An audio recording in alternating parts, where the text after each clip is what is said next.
सब लोग सामने आके बैठो। एक एक सत्संग वचन को बड़ी सावधानी के साथ सुनो, क्योंकि बिना सत्संग के समझ नहीं आती है। सांसारिक लोग काम तो करते हो, लेकिन ये समझ नहीं है कि काम करते हैं ऐसे लोग अपने काम बना लें। ये तो समझ सत्संग देता है कि भौतिक जगत में रहकर तीरथ से अपना काम बना ले और अपने घर की तैयारी करें। अब यही नहीं मालूम कि घर अपना कहाँ है, क्योंकि ये तो जीव तो यही समझता है यही ईंट पत्थर के मकान हमारे मकान है, यहाँ जो कुछ कहते हैं सो हमारा है, जमीन हमारी है, दुकान हमारा, मकान हमारा, पत्नी हमारे, पति हमारे, बच्चे हमारे, जबकि यहाँ तुम्हारा कुछ नहीं। ये केवल संत महापुरुषों ने बताया, क्योंकि अगर तुम्हारा हो तो तुम्हारे काम आवे। यह सब तुमसे अपना काम बनाते हैं, तुम्हारा काम कोई नहीं करता है। और हम ये समझ नहीं पाते हैं कि सब हमारे से क्यों लगे हैं, क्यों प्रेम कर रहे हैं, क्यों अपना बना रहे हैं, कि जब तक उनका काम निकलता रहेगा तब तक वो अपना अपना करेंगे। जैसे काम निकला तो वर्ष का कमाते हैं, पूरा जीवन इसी में निकल जाता है और समझ में ये नहीं आता कि कौन अपना कौन पराया। जब महापुरुष आए तो उन्होंने कहा, अरे भाई ये तो काल माया का देश है, ये तुम्हारा देश ही नहीं, यहाँ तुम्हारा घर नहीं है, यहाँ तुम्हारा मालिक या प्रीतम नहीं है, ये तो दूसरे का है। जब बहुत दिन तक सत्संग में पड़े रहे तो धीरे धीरे समझ में आया कि बात तो ठीक कहते।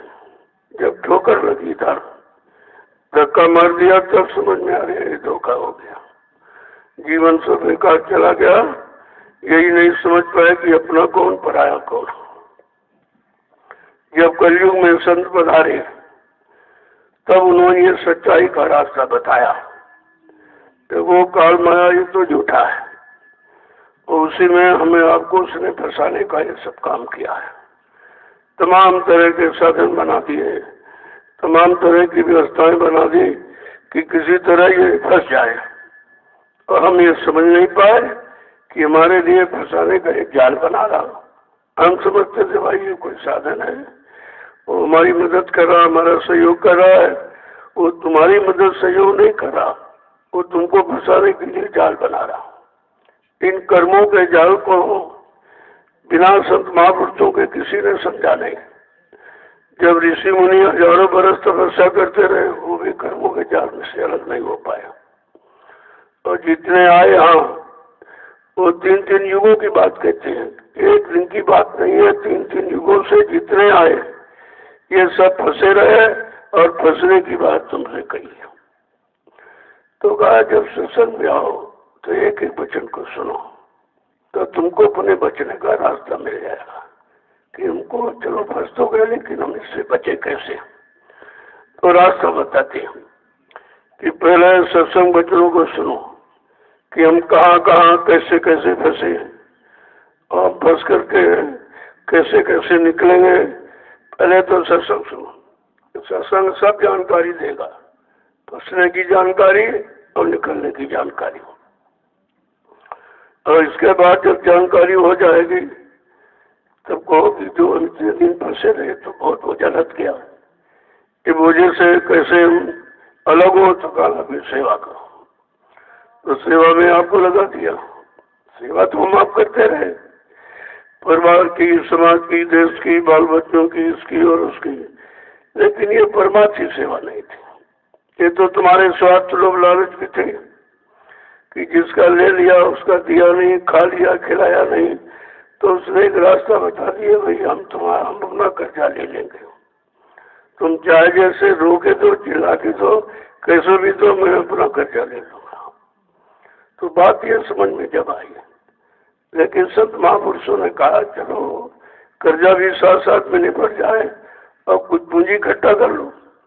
तो कहा कि परमार्थ की पूंजी ये तुम्हारे साथ जाएगी। अब परमात्मा की पूंजी में क्या क्या आता है ये भी तो समझना चाहिए कि जिस सेवा तुम करते हैं, जिस सेवा में हमारा कोई स्वार्थ न हो, लोभ लालच न हो, जैसे आप यहाँ मिट्टी डालते हो, इसमें आपकी कोई तुम्हारा स्वार्थ नहीं। कहा भाई आदेश मेरा है तो मैं डालता हूँ। अब मिट्टी डाली तो इसमें तुम्हारा शरीर का भार तो हल्का हुआ, और साथ साथ में जो मिट्टी आपने डाली, जो यहाँ इमारत बनेगी, उसमें लाखों लोग लाभ उठाएंगे। ये परमार्थ है, दोनों चीज चली साथ साथ। तो कहा महापुरुष ऐसा रास्ता निकाल देते हैं कि धीरज से तुम्हारा कर्जा भी अदा होता रहे, अब परमात्मा की पूंजी इकट्ठा होती रहे। और कोई रास्ता नहीं है, और कोई पूंजी ऐसी नहीं जो तुम्हारी इकट्ठा रहेगी। जैसे आप रुपए पैसे पैदा करते हो लेकिन इकट्ठे नहीं रहे, सब खर्च हो जाते हो।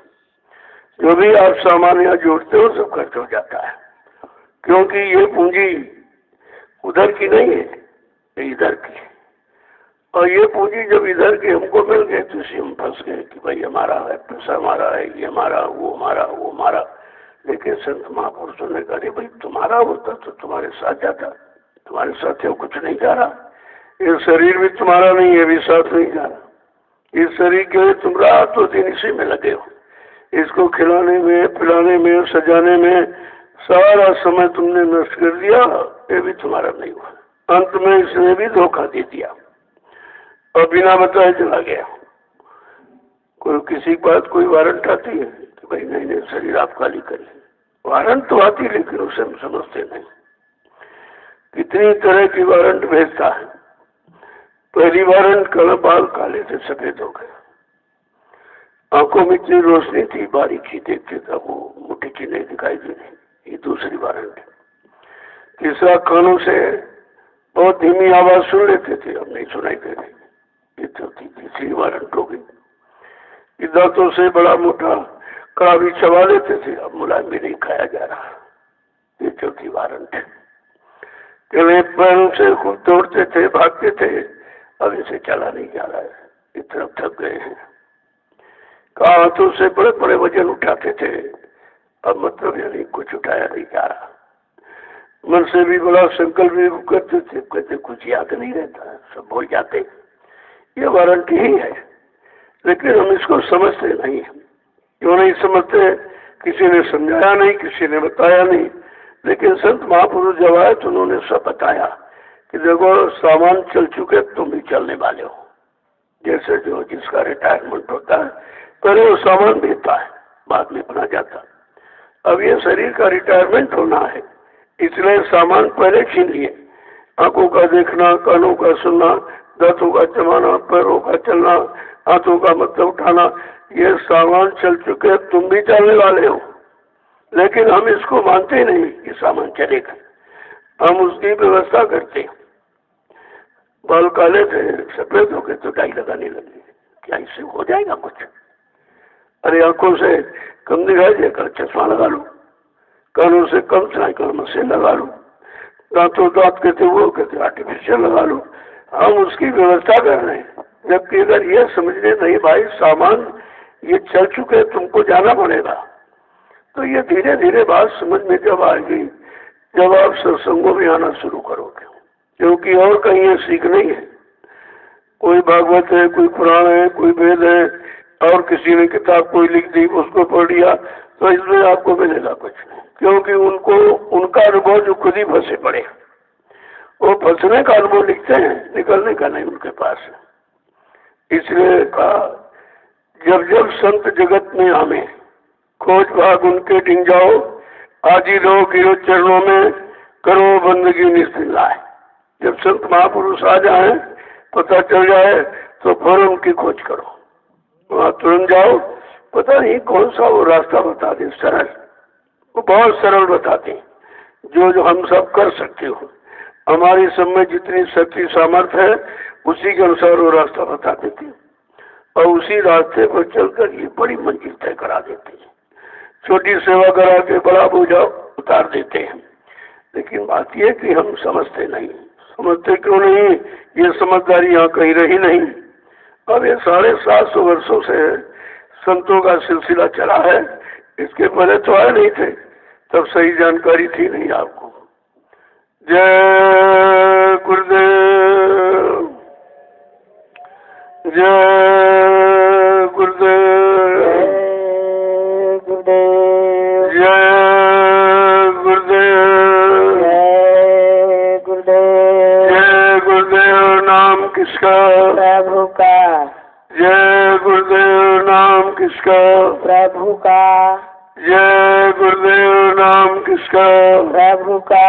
प्रभु का प्यारा नाम। जय गुरुदेव। सम्राट दाता दयालु पूज्य स्वामी जी महाराज, आज के इस प्रातःकालीन नैमिषारण्य की तपोभूमि पर लघु सत्संग में सम्मिलित होने वाले समस्त सत्संगी प्रेमी जनों, जब जीव का स्वभाव होता है यानी पुण्य कर्मों का उदय होता है, तब आपको सत्संग में आने का मौका मिलता है।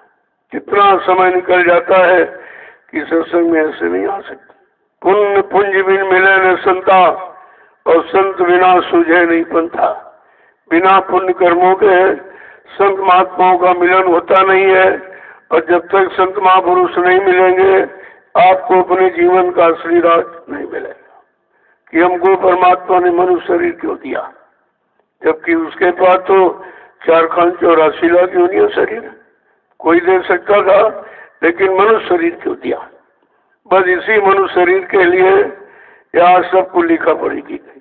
ये 4 वेद 6 7 18 पुराण 19 उपनिषद और 36 ऋचाएं इसी शरीर को मतलब पाक साफ निर्मल पवित्र करने के लिए हो सकता है। जितना पूजा पाठ तीर्थ व्रत दान हवन जप तप गंगा स्नान ये सब शरीर के सूत्र करने के लिए कि भाई ये गंदा न होने पावे, कोई बुरा मतलब यानी कर्म न होने पावे, सब ने यही शिक्षा दी। ये मंदिर मस्जिद गिरजाघर गुरुद्वारे ये सब शरीर के शुद्धिकरण के लिए, और फिर भी हम आप शरीर को शुद्ध नहीं रख पाए, तब गंदगी में चले गए, क्योंकि इनका जो असली राज वो नहीं बताया गया। तो यहाँ लोग बेचारे शराब भी पीते पूजा भी करते, और बोलो उनसे पूजा करने का मतलब क्या है? अरे पूजा का मतलब सेवा, वो सेवा करो जिससे तुम्हारा मन बुद्धि चित्त और शरीर और सब साफ सुथरा बना रहे। जब कोई गंदगी नहीं रहेगी, पाक साफ निर्मल पवित्र बने रहोगे, तो संत महापुरुष आएंगे तो उनको जगाने में देर नहीं लगे, वो तुरंत उठा लेंगे आपको। अब हम आप इतने गंदे हो गए, कितना समय लग रहा सिखाने में, पढ़ाने में, कराने में, मतलब यानी सब तरह की जानकारी देने में कितना समय लग रहा, और फिर भी जीव नहीं समझ पाता क्यों? हमारी आपकी पुरानी पकड़ उधर है, इधर तो किसी ने सिखाई नहीं, न ऋषियों ने, न मुनियों ने, न योगियों ने, महर्षियों ने, ब्रह्मचारियों ने, और तारी शक्तियों तो कितने आए आपको सभी इधर ही की बात बताते रहे। जब महापुरुष कहते भाई इधर तुम्हारा कहाँ है, इधर तो काल माया का, ये शरीर भी आपका काल माया का, ये भी नहीं मालूम है।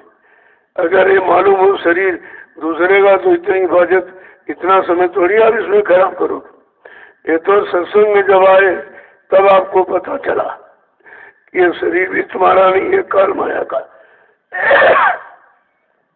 क्योंकि जीवात्मा बगैर शरीर के रह नहीं सकती, उसको तो यहाँ रखना था, इसलिए ये शरीर उसने बनाए हैं, इन्हीं में जीवात्मा रहती है। ऐसे निखालिस तो रह नहीं सकती, क्योंकि उसको कोई ना कोई आधार चाहिए। जैसे जैसे आपने कर्म किए, आपके मन ने तन को शरीर को साथ में लेकर जैसे जैसे कर्म कराए, और उन्हीं शरीरों में हमारा आपका जन्म हो गया। कर्म के अनुसार जन्म होता है। अब एक कर्म तो यहाँ निकलने वाले तो किसी ने बताया नहीं, क्योंकि वो जानते नहीं थे, वो खुद ही फंसे रहे उसी मतलब यानी फंसे रहने वाले कर्मों में हमें आपको शिक्षा दिया, सिखाया और उसी में लगा दिया। तो कहा कि जब आप पशुओं वाले कर्म करोगे तो पशु योनि में जन्म होगा, पक्षियों वाले कर्म किए तो पक्षी योनि में जन्म हो गया, जंगली जानवरों वाले कर्म किए तो जंगली जानवरों में आपको जीवात्माओं को पहले दिया गया, और मतलब यानी ये कीड़े मकोड़े वाले कर्म किए तो उसमें जीवात्माओं को भेज दिया गया। कहते बड़े भाग से जब ये जीवात्मा मन करता, जीवात्मा कुछ नहीं करती, वो तो बैठी हुई है, इसीलिए शरीर में नहीं है, शरीर के नाके में यहाँ बैठी हुई, जो शरीर का अंतिम नाका है वहाँ बैठती है, क्योंकि नीचे सब गंदगी है और मन गंदगी में चला गया। अब वो गंदगी है भोगों की, उसी भोगों की गंदगी में मन फंस गया। वो बेचारी वहाँ इंतजार कर रही है, अरे भाई कब उधर से घूम फिर के आएगा। अब वो जानती कि तो फंस गया, अब ये निकल नहीं सकता। सारी शक्ति और ताकत जितनी थी इसने का मतलब यानी भोगों में खर्च कर दी, बर्बाद कर दी। इतना कमजोर असार निर्बल हो गया है कि इसके बस की बात नहीं है, निकल आ गया। तब कहा कि सतगुरु ध्यान जब आया तो उसने बचनों का सहारा दिया, उसको बचनों का सहारा दिया। वचन सुना कर उसको मोड़ा, जैसे बांस कितना कड़ा ठोस होता है, उसमें मुलायमपन नहीं होता, लेकिन उसको जब टेढ़ा झुकाना करना पड़ता है तो उसमें तेल लगाया और अग्नि थे सामने थोड़ा, ये मोया लगाया तेल का और अग्नि के सामने जैसे खड़ा तो मुलायम हो गया। फिर आप जैसा तो वैसा मोड़ लो। इसी तरीके से ये सब यहाँ इतने कड़े और कठोर यानी फंसे भोगों में ऐसे हो गए कि अब ये संत महापुरुषों के वचन इनको सुनाई ही नहीं थी। इतना प्रयास मेहनत किया जा रहा, लेकिन जैसे उनके कान ही नहीं है, वो सुनते ही नहीं है, जैसे आंखें ही नहीं, उन्हें दिखाई भी नहीं देता। सब कुछ होते हुए भी उनको ये वचन संत महापुरुषों के सुनाई नहीं देते। जो वो दिखाना चाहते उधर देखने के लिए तैयार नहीं, जो ले जाना चाहते उधर चलने के लिए तैयार नहीं। इतना फसाव हो गया और इस फसाव को हमने अपना मान लिया है, यही भूल है। तो कहा कि जब सत्संगों में धीरे धीरे ला के बैठाना उसको, धीरे धीरे उसको पढ़ाया, एक एक वचन पढ़ाया। अरे भाई तुम कैसे फंस गए, तुम कहाँ के रहने वाले हो, कैसे आए, किसके साथ आए, फिर तुम उसका साथ क्यों छोड़ दिया और नीचे क्यों चले गए। जब जीवात्मा तुमको साथ में ले आई थी, मन से कह रही, अरे भाई तुमको साथ में ले आई थी तो तुमने भी उसका साथ क्यों छोड़ दिया। जब उसने कहा चलो हम तुम दोनों नीचे के लोगों में घूम फिर के वापस लौट आएंगे और बगैर तुमको साथ में नहीं होगी, जब उसने ये वादा कर दिया फिर तुमने उसके वादों को क्यों नहीं समझा। तो भर से नीचे उतर गया। जब नीचे उतर गया वहां तो गंदगी थी और वो गंदगी में गया फंस।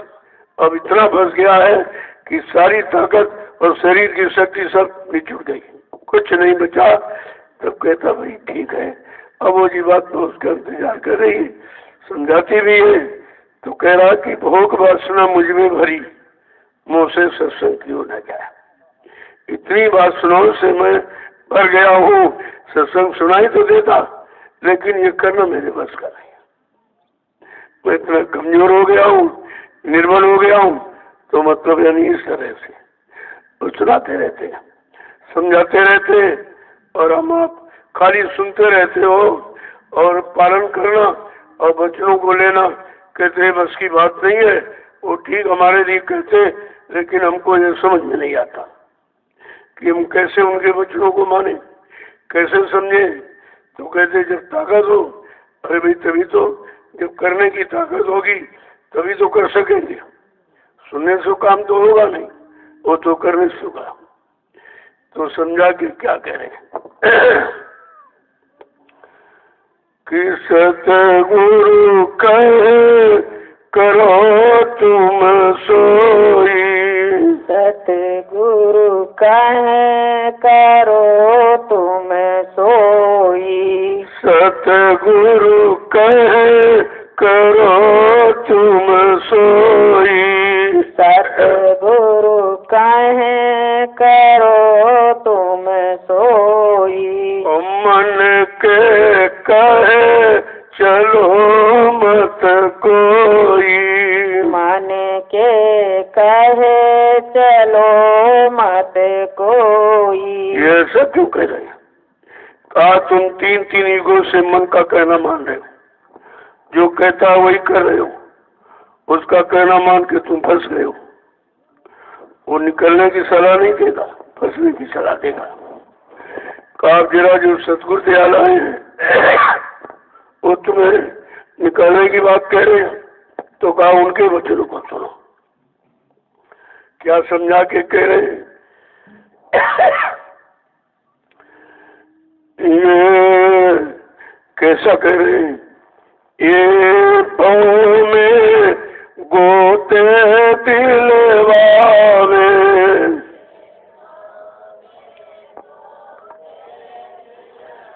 देखो मन की बात बता रहे हैं कि मन क्या कह रहा है, क्या क्या करा रहा, कैसी सलाह दे रहा।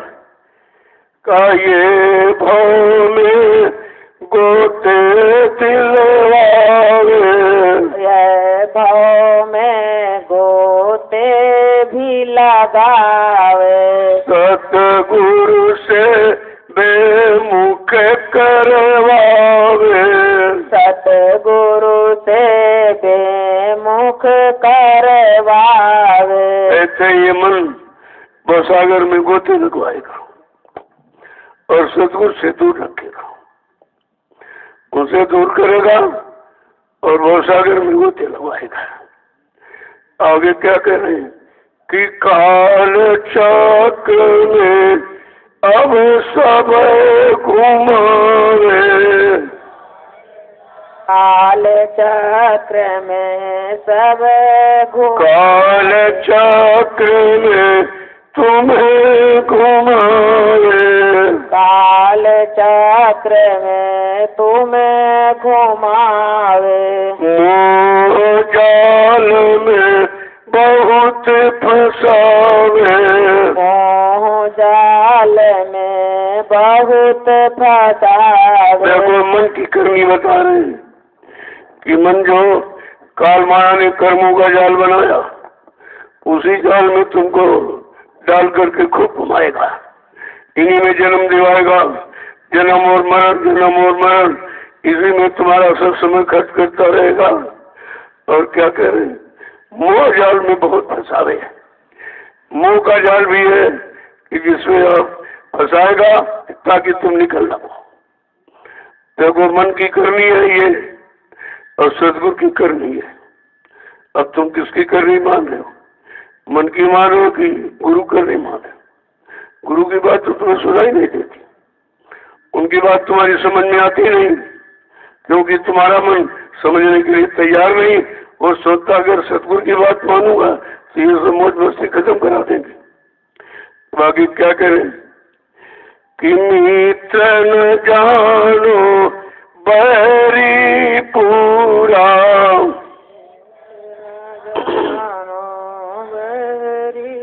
मित्र न जानो बैरी पूरा, मित्र न जानो बैरी पूरा, गुरु भक्ति से डारे दूरा, गुरु भक्ति से डारे दूरा, गुरु भक्ति से डारे दूरा, गुरु भक्ति से डारे दूरा। मेरा ये मित्र तुम्हारा दुश्मन है, ये तुम्हारा मित्र नहीं है, क्योंकि गुरु भक्ति से तुमको दूर करेगा, गुरु बच्चों को सुनने नहीं देगा, गुरु की तरफ चलने नहीं देगा और उनकी दी हुई नाम की युक्ति में लगने नहीं देगा।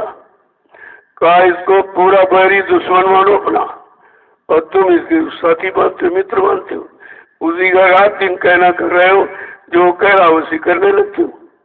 तो समझा के कह रहे मित्र जानो बैरी पूरा। इस तुम्हारा मन तुम्हारे अंदर जरूर है, लेकिन शरीर में तुम इसको अपना मित्र मत मानिए।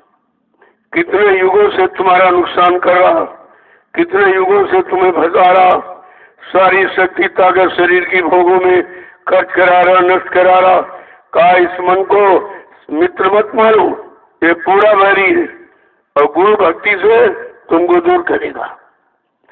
आगे क्या कह रहे हैं देखो, एक वचन को कैसे समझा के कह रहे कि तारा सुत संपत्ति परिवार, तारा सुत संपत परिवार, तारा सुत संपत्ति परिवार, तारा सुत संपत परिवार, तारे काल कर्म की धारा,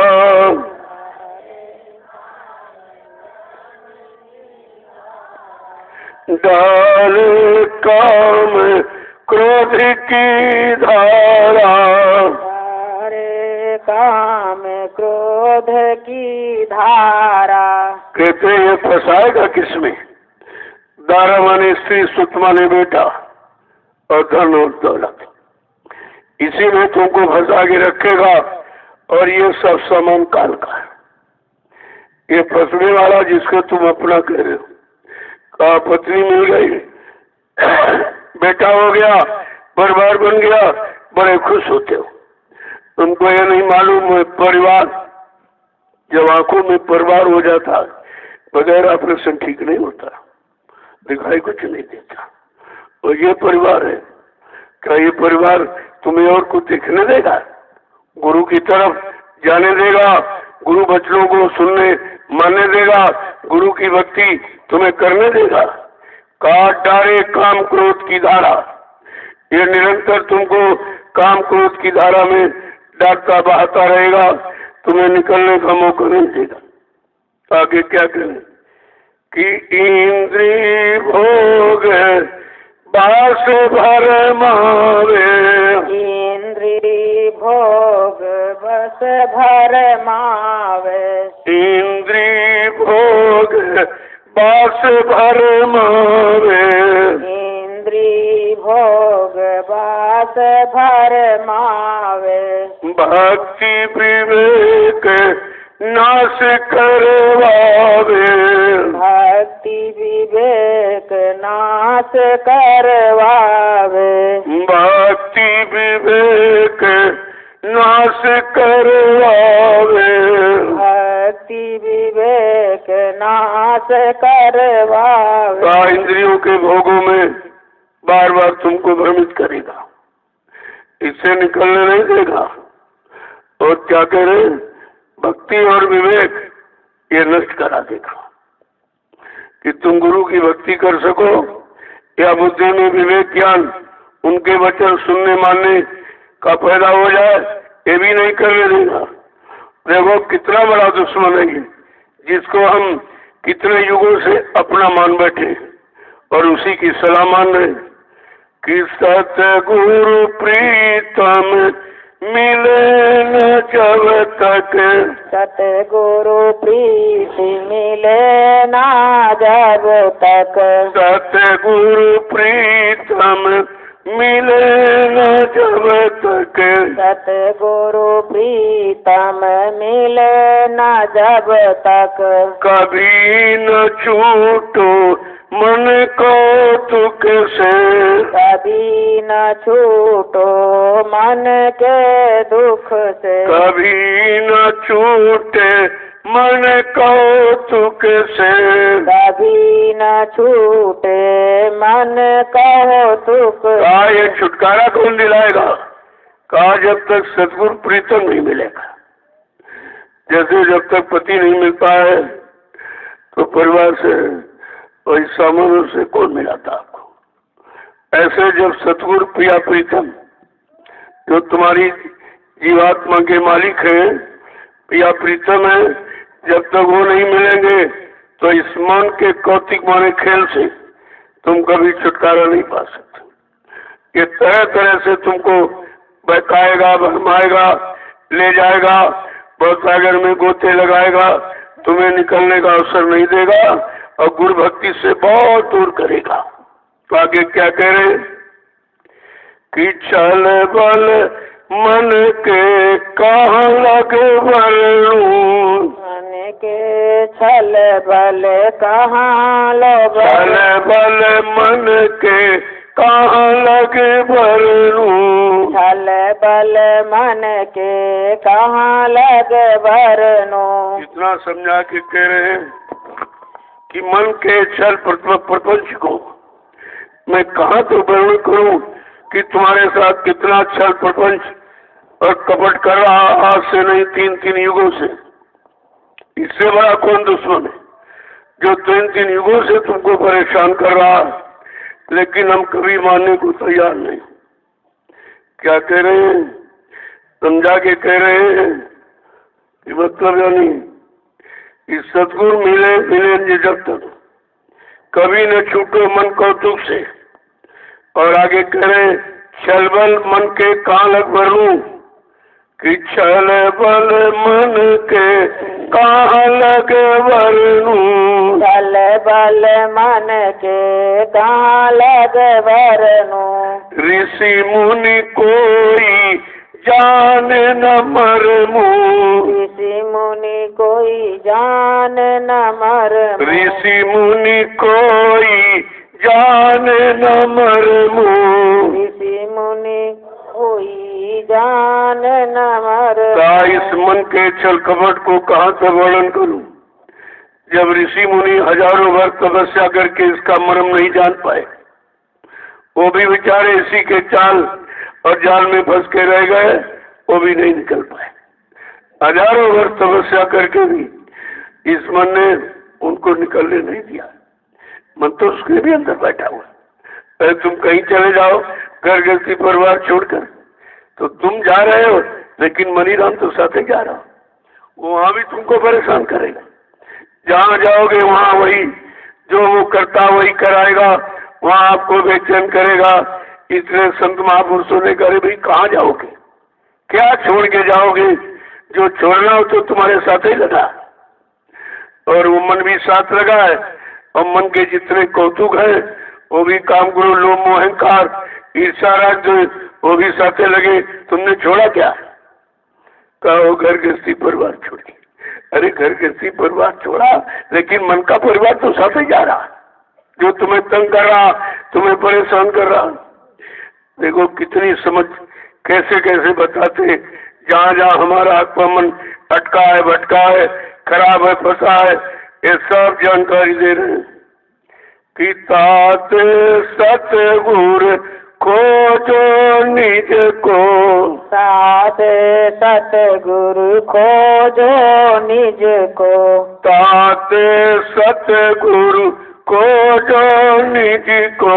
तात सतगुरु खोजो निज को। बिन सतगुरु कोई चले न बच के। बिन सतगुरु कोई चले न बच के। बिन सतगुरु कोई चले न बच के। बिन सतगुरु कोई चले न बच के। इसलिए शैतान मन से बचने के लिए सतगुरु की खोज करो, सतगुरु की खोज करो। क्यों? बिना उसके कुछ नहीं।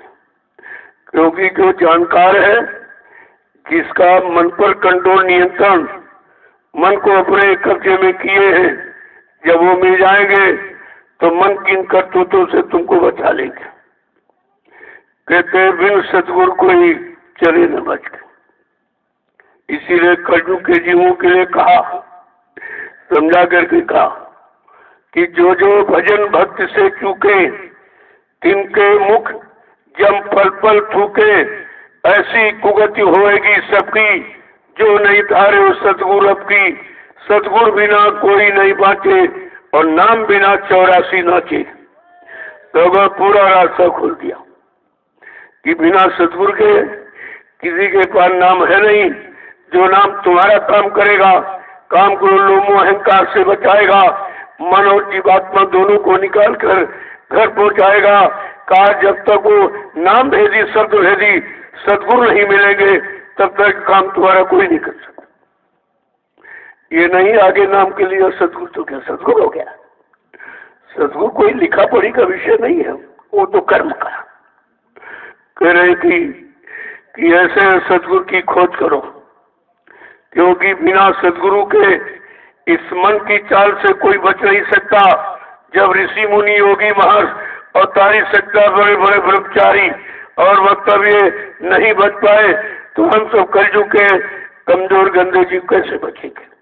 आगे क्या कह रहे कि सतगुरु सम प्रीतम नहीं कोई, सतगुरु सम प्रीतम नहीं कोई, सतगुरु सम प्रीतम नहीं कोई, सतगुरु सम प्रीतम नहीं कोई, मन मलिन को धोवे वही, मन मलिन को धोवे वही, मन मलिन को धोवे वही, मन मलिन को धोवे वही। सतगुरु के सिवा तुम्हारा प्रीतम, तुम्हारा रखवाला और कोई नहीं है जो तुम्हारी इधर भी संभाल करेंगे और यहाँ संभाल करके उधर घर पहुँचाएंगे। का वो केवल सतगुरु ही है, गुरु भी नहीं कर सकता। गुरु तो ज्ञान कराएगा, अच्छे बुरे पाप उनकी पहचान कराएगा, माँ बहन बेटी बहू की पहचान कराएगा, रात पार धन दौलत मान सम्मान सामान दिलाएगा, पद पत्नी बाल बच्चे दिलाएगा यानी फंसाएगा। लेकिन सदगुरु निकालने के लिए आता है, वो इसमें रहकर भी तुम्हें निकालेंगे और ये कहेंगे ठीक है कोई पति बन गया या पत्नी बन के आ गई या बेटी बेटा बन के आ गए, भाई बंधु का ये सब तुम्हारा कर्जा है, तुमने ले लिया दिया नहीं और जिससे लिया तुम भूल गए उसको तो तुम्हारे साथ जोड़ दिया, क्योंकि बगैर कर्म कर्जा चुकाई कोई जीवात्मा इधर से जा नहीं सकती। देखो कैसा कर्मों का खेल है, कर्मों का हिसाब और माया का पसार, ये दो बातें अगर समझ में आ जाए तो भी निकलने में देर नहीं लगी। और दो बातें और कोई ये समझा नहीं सकता, या इन्हीं दोनों में सब फंसे पड़े हैं, जो फंसे तुमको कैसे निकालेंगे। आगे क्या कह रहे हैं कि सतगुरु सम प्रीतम नहीं कोई, प्रीतम माने स्वामी मालिक रखवाला खेवनहार का दूसरा कोई नहीं है, वो इस गंदे मन को धो सकती। और मन को धोने का रास्ता साबुन किसी के पास नहीं है। वो धोएंगे, किससे धोएंगे? का सत्संग सुना के, अपने बच्चों की मार लगाकर, सेवा में लगाकर, सुमरन गान भजन कराकर इस मन की सारी गंदगी को धो देंगे। बाकी ये रास्ता किसी के पास नहीं है। आगे क्या कह रहे हैं कि मेरा भाग उदय हुआ भारी, मेरा भाग उदय हुआ भाई, मेरा भाग उदय हुआ भारी, मेरा भाग उदय हुआ भारी, सतगुरु की मैं हो गई प्यारी, सतगुरु की मैं हो गई प्यारी, सतगुरु की मैं हो गई प्यारी, सतगुरु की मैं हो गई। जब सतगुरु की शरण में पहुंचा तब कह रहा कि अब मेरा भाग उदय हो गया, अब मुझे मालूम है, विश्वास हो गया कि मेरा कल्याण हो गया, कल्याण कराने वाले मिल गए, अब मैं उनकी प्यारी हो गई, मतलब उनकी हो गई। जब उनकी हो गई तो अपने को तो कोई नहीं छोड़ता, लेकिन अपना बनना और बनाना बड़ा मुश्किल है। अभी हमने अपने शरीर को अपना बनाया, शरीर के भोगों को अपना बनाया, लेकिन सदगुरु को अपना नहीं बनाया, उनके वचनों को अपना नहीं बनाया, उनकी दी हुई नाम की युक्ति को भी अपना नहीं बनाया है। अभी तो हम जो हमारा नहीं है हम उसी को अपना कह रहे हैं। कहा ये सब ज्ञान बगैर सत्संग के तो हो ही नहीं सकता। कितनी बड़ी बात कह रहे हैं, कह रही कि अब मेरा भाग उदय हुआ भारी। मैं जान गई हूँ, जीवात्मा कह रही कि हमारा प्रिय प्रीतम मिल गया, ये मेरा भाग उदय हो गया, अब मैं उनकी प्यारी हो गई, वो हमारे हो गए, मैं उनकी हो गई, तब वो हमको नहीं छोड़ेंगे, अपने को तो ले जाएंगे। आगे क्या कह रहे हैं कि जगत जीव का जाने महिमा, जगत जीव क्या जाने महिमा, जगत जीव क्या जाने महिमा, जगत जीव क्या जाने महिमा, वेद पुराण न जाने मर्मा, वेद पुराण न जाने मर्मा, वेद पुराण न जाने मर्मा, वेद पुराण न जाने मर्मा। का ये संसारी जीव है, ये सदगुरु की महिमा को क्या जाने कि गुरु क्या है, संत क्या है, सदगुरु क्या है और परम संदाता दयालु क्या है। ये संसारी जीवों को बेचारों को क्या पता, क्योंकि संसारी व्यक्ति ज्यादा ज्यादा 4 वेद 6 7 18 पुराणों को पढ़ लेगा। जब कहते वेद पुराण भी उनकी महिमा को नहीं जान सकते कि वेद थके ब्रह्मा थके और थकी गए शेष महेश, और जहाँ गीता का कम नहीं वो सतगुरु का देश। ऐसे देश से आए हैं जहाँ ये कागज वाले अक्षर और विद्या पढ़कर आप नहीं पहुंच सकते हो जब तक संतों का शब्द ज्ञान नहीं मिलेगा।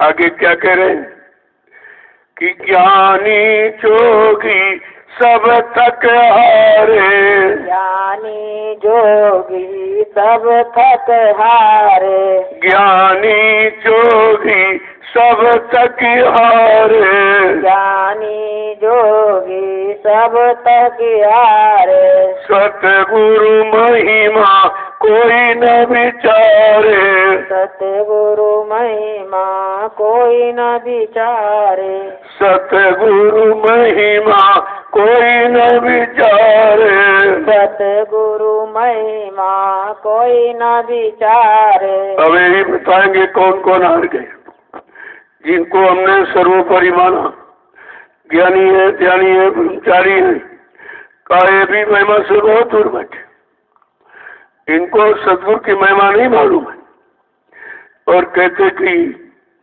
ये सब, और कहते कि ये तो सब चाले नहीं है और सदगुरु महिमा कोई न विचारे।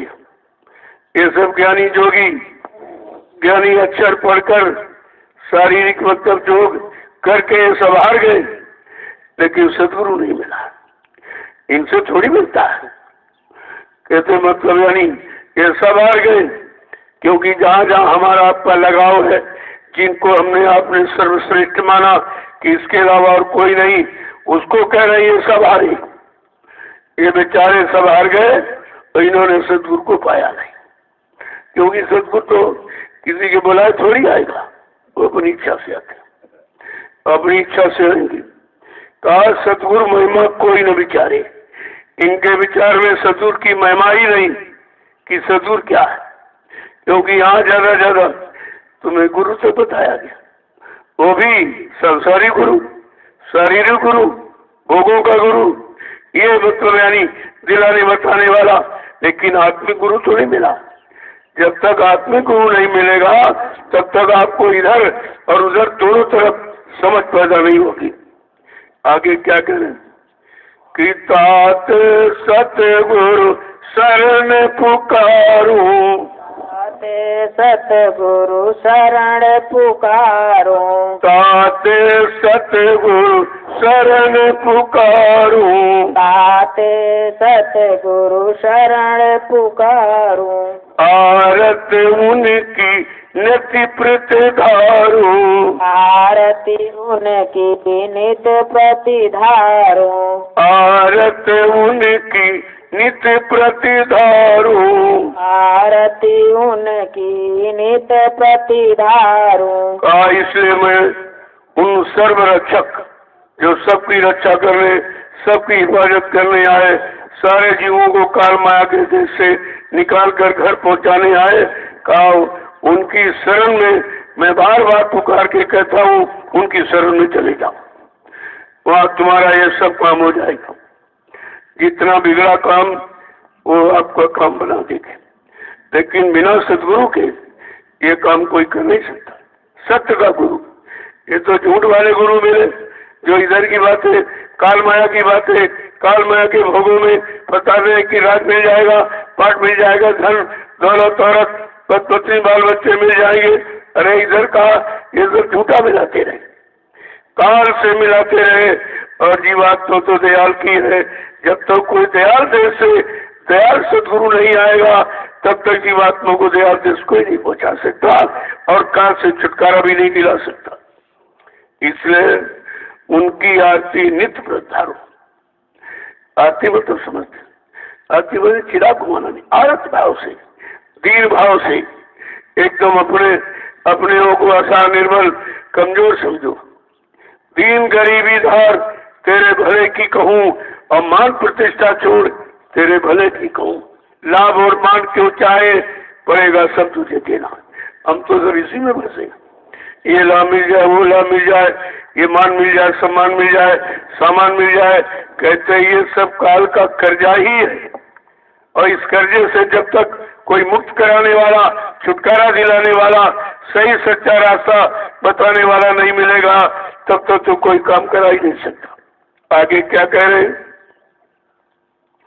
कि आरत करूं प्रेम से जब ही, आरती करूं प्रेम से जब ही, आरत करूं प्रेम से जब ही, आरती करूं प्रेम से जब ही, कुल परिवार तरे मेरा तब ही, कुल परिवार तरे तेरा तब ही, कुल परिवार तरे मेरा तब ही, कुल परिवार तरे मेरा तब ही। कहते जब उनकी आरती, उनसे दीन पुकार लगाएंगे, प्रार्थना अर्चना वंदना जब बनी भी रहे और प्रेम से उनकी करेगा, तब क्या होगा, ये सब परिवार हमारा जितना भी है ये सब मतलब यानी तर जाएगा,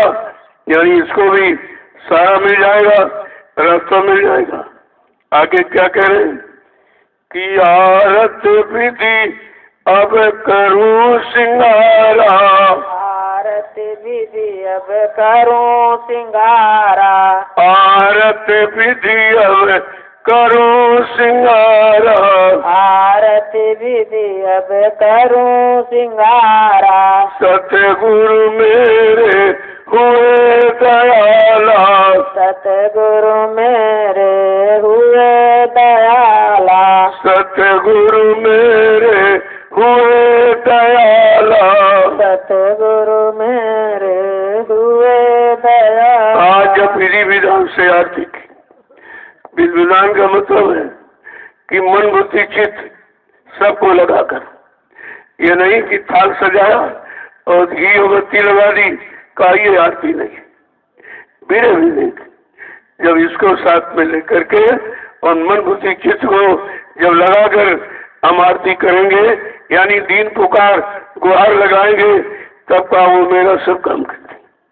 वो दयालु है, दयाल देश से आए हैं, दया करने ही आए, लेकिन हम उनसे दया कैसे लेंगे, दया लेने का तरीका क्या है, तो समझा के कह रहे हैं। आगे क्या कहते हैं कि सतगुरु पूरे परम दयाला, सतगुरु पूरे परम दयाला, सतगुरु पूरे परम दयाला, सतगुरु पूरे परम दयाला, करियारत उन हुआ निहाला, करियारत मुन हुआ निहाला, करियारत उन हुआ निहाला, करियारत उन हुआ निराला। आज हम मन बुद्धि चित्त को पाक साहब निर्मल करके जब दीन पुकार लगाएंगे तो कहा वो दयाल हो गए।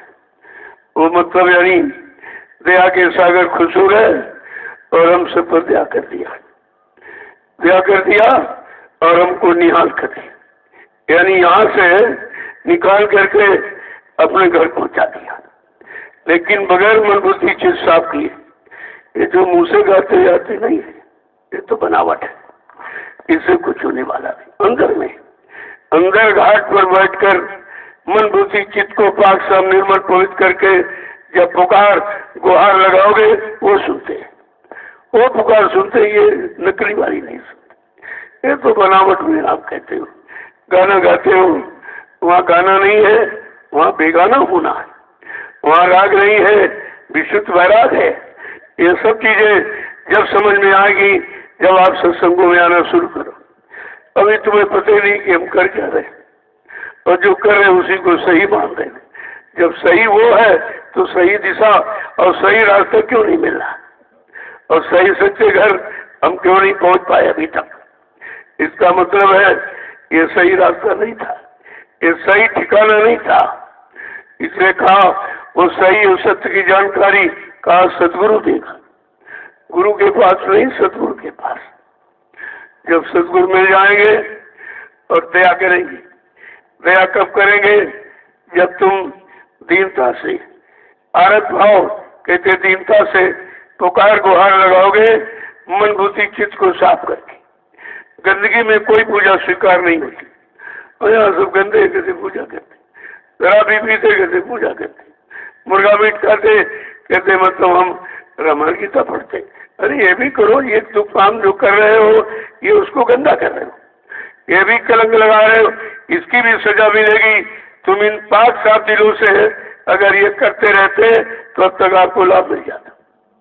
लेकिन हम सब गंदगी में बैठ करके अपनी मनमुक्ता में सब करते रहते, किसी सही सच्चे सदगुरु की तलाश करते नहीं हो, उनकी शरण में जाते नहीं हो, उनके वचनों को सुनते नहीं हो जिससे तुम बच जाओगे।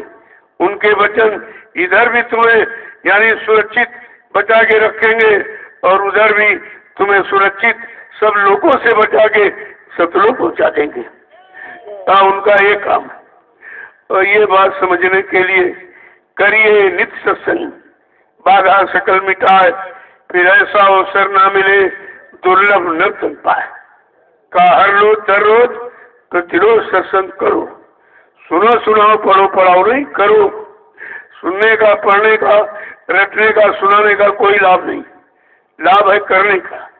जब तुम कहो कि यहाँ कर्म प्रधान है, जब कर्म प्रधान है तो सुनाना तो पढ़ना तो प्रधान लिखा नहीं है, फिर आप जो लिखा उसको क्यों नहीं मानते?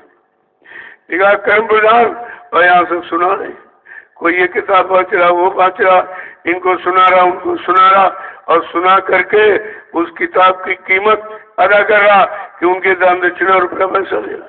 वही तुमने जब लिखा नहीं है, तुम्हारी कोई मेहनत नहीं है, तो उसका मूल्य तुम कैसे ले रहे हो, कैसे चुका रहे हो? ये भी कर्म कर जा। अब बेचारों को ये भी नहीं मालूम कि हम पूजा कर रहे हैं या करवा रहे हैं या दूसरे का कर्म कर्जा लाद रहे हैं, इन्हें कुछ नहीं पता। जब सत्संगों में आएंगे तब सत्य की जानकारी हो, नहीं तो झूठ की जानकारी आपको है और झूठ आपसे कराया गया कि झूठे लेना, झूठे देना और झूठे भोजन, झूठ चबेना, सब इसी में हम लोगों से पड़े हुए। सत्य का रास्ता कोई बताया नहीं कि जब तक सतगुरु नहीं मिलेगा तो सत्य का रास्ता कोई नहीं दे सकता। ये जितने गुरु मिले, ये मान सम्मान दिलाने वाले, सामान दिलाने वाले, इतिहास बनाने वाले, रात पर धन दौलत मान सम्मान दिलाने वाले, पूजा कराने वाले, इतिहास बनाने वाले मिले, लेकिन जीवात्मा जगाने वाले और जीवात्मा को परमात्मा से मिलाने वाले, घर पहुंचाने वाले कहते संत सतगुरु नहीं मिला। वो नहीं मिले तो सब धोखा हो गया। कितना समय निकल गया, यहाँ पैदा होते मरते, पैदा होते मरते, पता नहीं हजारों बार जन्म लिया, हजारों बार तुम उनके माँ बाप बने, वो तुम्हारे माँ बाप बने। ये तो सिलसिला बहुत पुराना है, इसे ही खत्म करना। इतना पुराना कौन मिटाएगा, कौन बिगाड़ेगा, फिर सच्चा कौन बनाएगा? कहा जब समय का सतगुरु आएगा। इसीलिए कहा सतगुरु है गुरु बहुतेरे। संसार में सच्चा सतगुरु, मालिक से मिलाने वाला, जीवात्मा को जगाने वाला, पाप कर्मों में माफी दिलाने वाला, कहा समय का सतगुरु एक ही आता। वो 2 4 10 20 नहीं आते। और यहाँ बेचारों कुछ नहीं पता। शरण में भी गए तो लोभ लालच के लिए गए, शरण में पहुंचकर सतगुरु की परिभाषा, सतगुरु की नाम की महिमा और सतगुरु का काम और धाम कुछ नहीं समझ पाए। कहते सतगुरु तो मर गए। अब इनको ये भी नहीं मालूम कि सतगुरु समय का काम करने आया है, किसी जीवात्मा का काम हुआ नहीं, कोई जीवात्मा जगी नहीं, घर पहुंची नहीं, काल का कर्जा उतारा नहीं गया, कितने मर के चले गए। अब बताइए कितनी बड़ी अज्ञानता देखी, ये कितनी बड़ी जीव की अज्ञानता है कि जाना माना पहचाना कुछ नहीं, सब झूठा प्रचार शुरू कर दिया। इतना झूठा प्रचार किया गया कि सबको उसी झूठ को कह के सत्य बता दिया और सत्य मान के झूठ में सब फंस गए, उसी में फंस के रह गए। लेकिन संत सतगुरु अपना बीज कभी नष्ट नहीं होने देते। वो दोनों कहीं न कहीं से आपको आवाज दिला देंगे सत्य की। कोई किसी न किसी मनुष्य कोल पर बैठकर अपना संदेश प्रसारित करा देंगे, जानकारी दे देंगे और लोगों को पता भी नहीं चलेगा, क्योंकि वो शंका संदेह में फंसा। उसको तो ये मालूम नहीं कि किसको अधिकार दिया है, कौन से मनुष्य कोल पर बैठकर अपना संदेश प्रसारित करेंगे, अपनी जानकारी देंगे, अपना पूरा परिचय देंगे, ये भी तो जी को नहीं मालूम है। तभी तो बेचारे सब फंसे पड़े। तो कितना बड़ा नुकसान हमारा हो गया, वो भी परमार्थी नुकसान, आत्मिक क्षति कितनी बड़ी हुई। एक तो इस आत्मा को मन को फंसे फंसे कितने युग निकल गए, कोई मिला नहीं, कोई आया नहीं।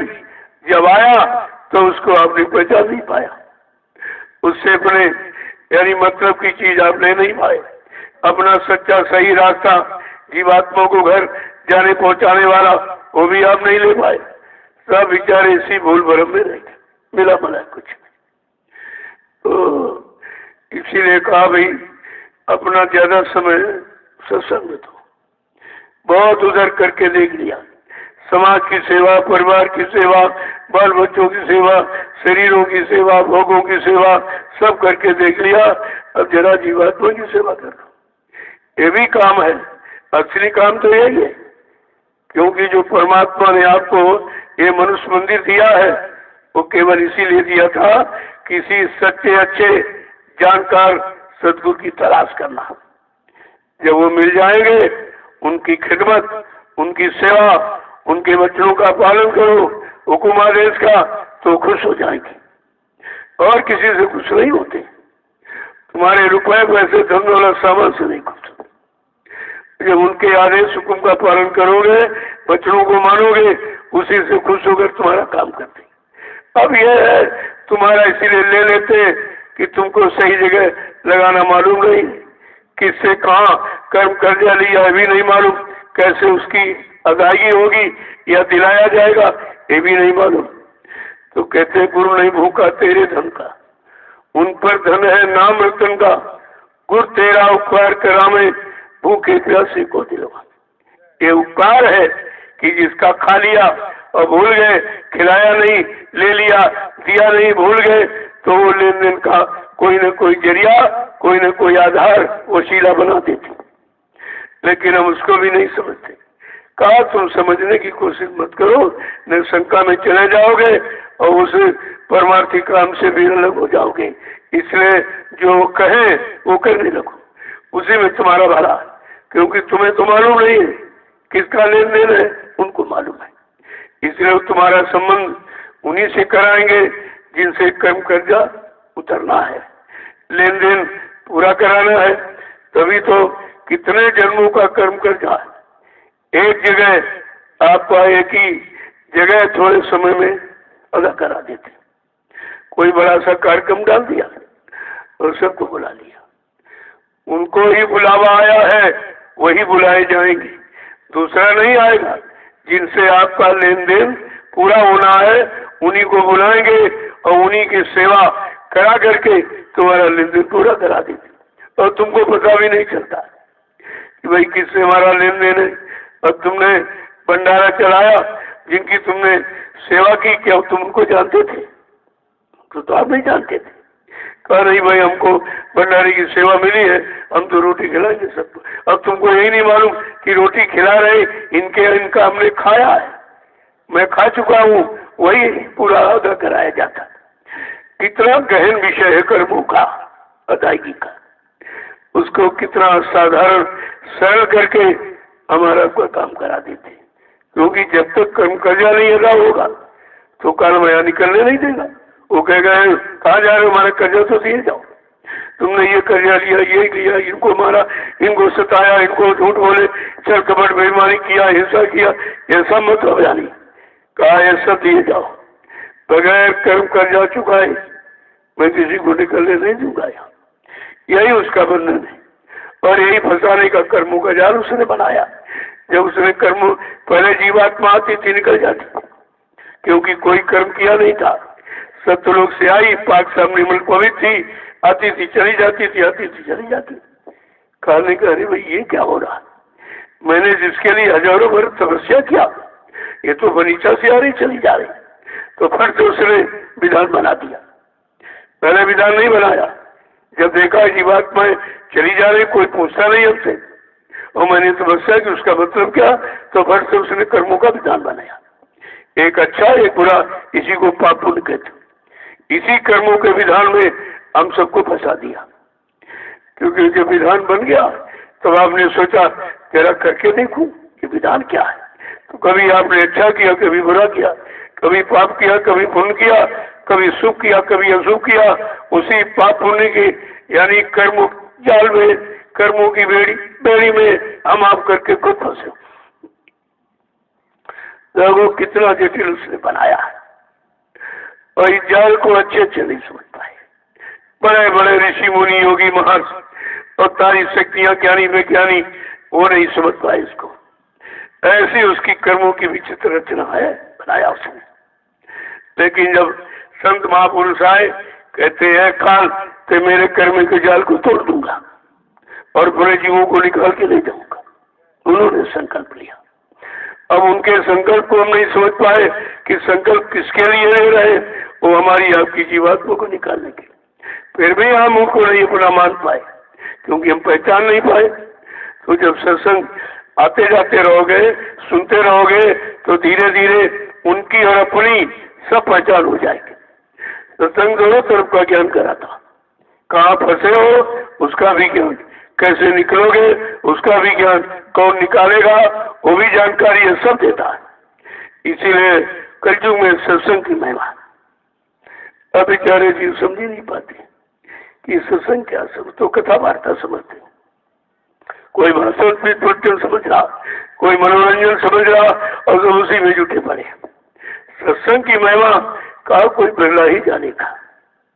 वो तो जिस पर दया होगी, बिना दया की भी नहीं जान सकता। और दया किस पर होगी, जो दया का पात्र होगा।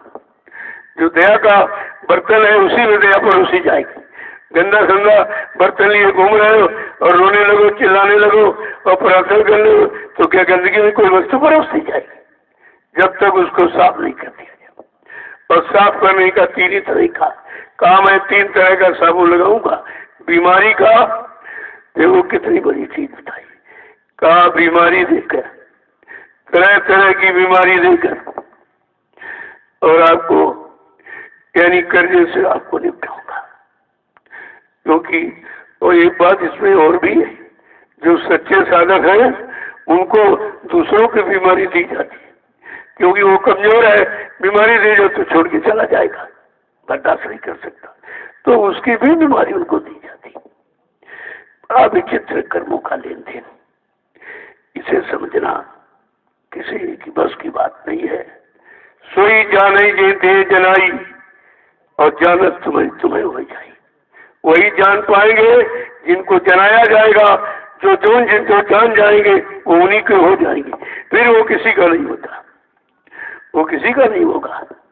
जब एक जानकारी नहीं है, अगर 45 करोड़ जीवों को जानकारी दी गई और सबको शरण में लिया गया, लेकिन जानकार कितने उसमें बन पाए, किसने गुरु को जाना, किसने मालिक माना, किसने सर्वसम्मत जान करके उनको अपना बनाया, कहते कोई नहीं, सब के सब छोड़ के भाग गए, चले गए।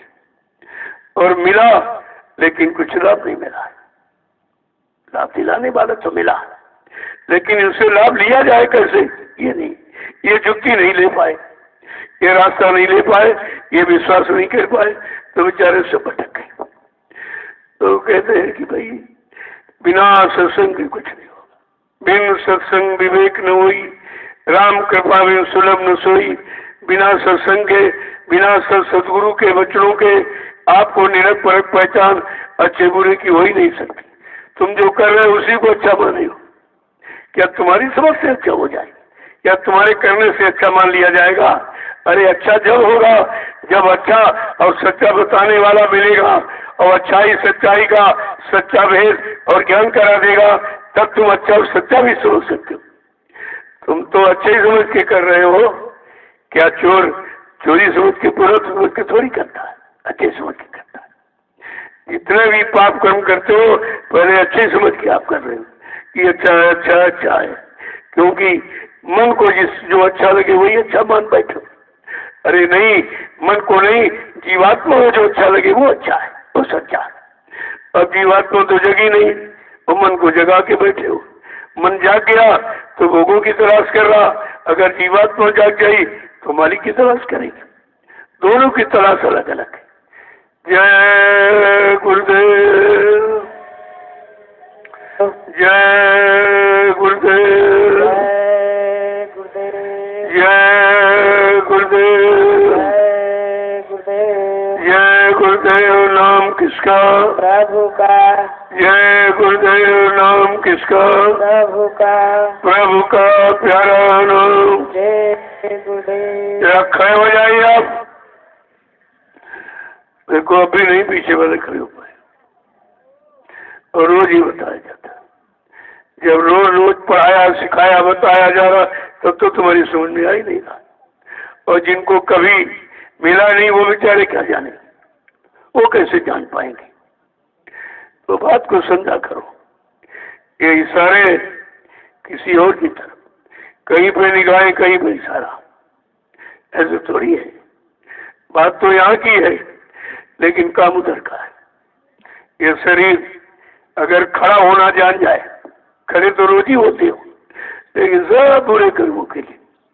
कोई अच्छा सच्चा कर्म तो आपने खड़े होकर किया नहीं, अच्छी सच्ची जगह तो आप खड़े होकर गए नहीं, अच्छाई सच्चाई को तो आपने पकड़ा नहीं, फिर खड़े होने का मतलब क्या हो? और बैठना सभी बैठते हो, सभी बैठते हो, लेकिन किस लिए बैठा जाए? बैठने का मतलब क्या है? बैठक कहाँ होती है? अभी तक मालूम नहीं कि मन की बैठक कहाँ है। मन की बैठक शरीर में नहीं है। शरीर में होते हुए अपने घर चलने की है, तैयारी की बैठक, कि अपने घर तकबीर धाम में तैयारी करे, अपने घर पहुंचे, इसके लिए बैठा। तो वो है साधना, वो भजन है। सब आप करते तो रोज हो, लेकिन करके नहीं समझ पा रहे हो कि जो हम कर रहे हैं इसका लाभ क्या है या इसकी हानि क्या है। ये सब आपको सत्संग ही सिखाएगा, इसलिए सत्संग आपको रोज दिया जाता। मैं जानता हूँ कि आप समझ नहीं पाओगे, लेकिन सुनाता रोज हूँ जबरदस्ती। अरे कभी न कभी तो जाग ही जाओगे, कभी न कभी तो होश आ ही जाएगा कि आखिरकार ये रोज मेहनत हमारे लिए क्यों की जा रही, हमारे कानों में ये सत्संग की सत्य की आवाज क्यों पहुंचाई जा रही, ये सत्य देश ले जाने के लिए पहुंचाई जा रही, सत्य देश चलने के लिए अपने घर जाने के लिए पहुंचाई जा रही। लेकिन बात इतना आसान नहीं है। सुनना तो सरल है, लेकिन सुनकर मानना और काम बना लेना उतना ही कठिन है। जय गुरुदेव, जय गुरुदेव, जय गुरुदेव, जय गुरुदेव, जय गुरुदेव। जय गुरुदेव। नाम किसका? प्रभु का। जय गुरुदेव। नाम किसका? प्रभु का। प्रभु का प्यारा नाम। जय गुरुदेव। जोर से बोले, जय गुरुदेव। सब मिल बोले, जय गुरुदेव। बोलना होगा, जय गुरुदेव। अभी से बोले, जय गुरुदेव। दुख दर्द हरेंगे, जय गुरुदेव। गुरुदेव। सब कष्ट हरेंगे, जय गुरुदेव। सुख शांति भी देंगे, जय गुरुदेव। सबके दाता, जय गुरुदेव। सबके मालिक, जय गुरुदेव। प्रेम से बोले जय गुरुदेव। ये नाम नहीं इंसान का, ये नाम है प्रभु का। ये काम नहीं इंसान का। ये काम है प्रभु का। आप क्यों बोले कि ये नाम प्रभु का है? बोलते तो हमेशा 24 घंटे बोलते रहते हो, इसकी निंदा, इसकी बुराई, इसका ये उसका, कोई मन थोड़ी जबान रहती आप। लेकिन नहीं, वैसे मत बोल, लेकिन गुरु चर्चा में जरूर खोल। वैसे तो आपको बोलना नहीं, कहना ना बोलना, कुछ ताले जुमा में रखना, चुटकी का खेल, अब की चुटकी बजा दिखाना। वैसे तो आपको नहीं बोलना। किसके लिए नहीं बोलना? निंदा, आलोचना, बुराई के लिए नहीं बोलना। ये गंदगी है। दूसरे के पाप के गट्ठर के क्यों पर लाते रहे? अब बेचारों को ये भी नहीं पता, जबकि सत्संग में नहीं सुनाया जाता कि निंदा करना और निंदा सुनना ये दोनों खराब, ये दोनों दूसरे के पाप के बोझे को लादना ही है। लेकिन कहाँ जीव समझ पा रहा, सब इसी में झूठे पड़े हैं। उनको सच्चाई, अच्छाई दिखाई नहीं देती। अरे वो पूरा परिचय दे रहे कि देखो मैं इतने दिन सत्संग में रहा, केवल निंदा, आलोचना, बुराई सीख पाया, अच्छाई भलाई करना नहीं सीखा मैंने, सच्चाई का संदेश मैंने नहीं पकड़ा। वो पूरा परिचय दे रहे हैं। जब परिचय मिल जाए तो आपको समझ लेना चाहिए इनके साथ रहना कि नहीं रहना, इनकी सुनना कि नहीं सुनना। इस बात को सुनने से कोई भला हो जाएगा, किसी का उद्धार कल्याण हो जाएगा। कम से जब अच्छा कर रहे तो हो नहीं पा रहा, तो बुरा करके काम हो जाए। बुरे बुराई करते, भले भलाई करते, तो अपना अपना काम कर रहे, अपना अपना परिचय दे रहे। आपको जानकारी लेके सतर्क हो जाना चाहिए, चेत जाना चाहिए कि ये बुराई करता है, इसके बाद इसके बाद बुराई ही है। अंदर है वही तो बाहर निकल रहा है। जो बुराई करता है, निंदा, चुगली, और समझ लो इसके बाद यही है। अगर ये लेना हो तो सुन लीजिए, ये लेके क्या करे तो तुम्हारे पास वैसे ही भरा पड़ा है। पहले से बुराइयां बहुत भरी पड़ी है। अरे बुराइयों को निकलना है कि बुराइयों को समेट के और उनकी संख्या बढ़ाना है, ये सब जानकारी करनी चाहिए। और सब अपना परिचय दे रहे संसार।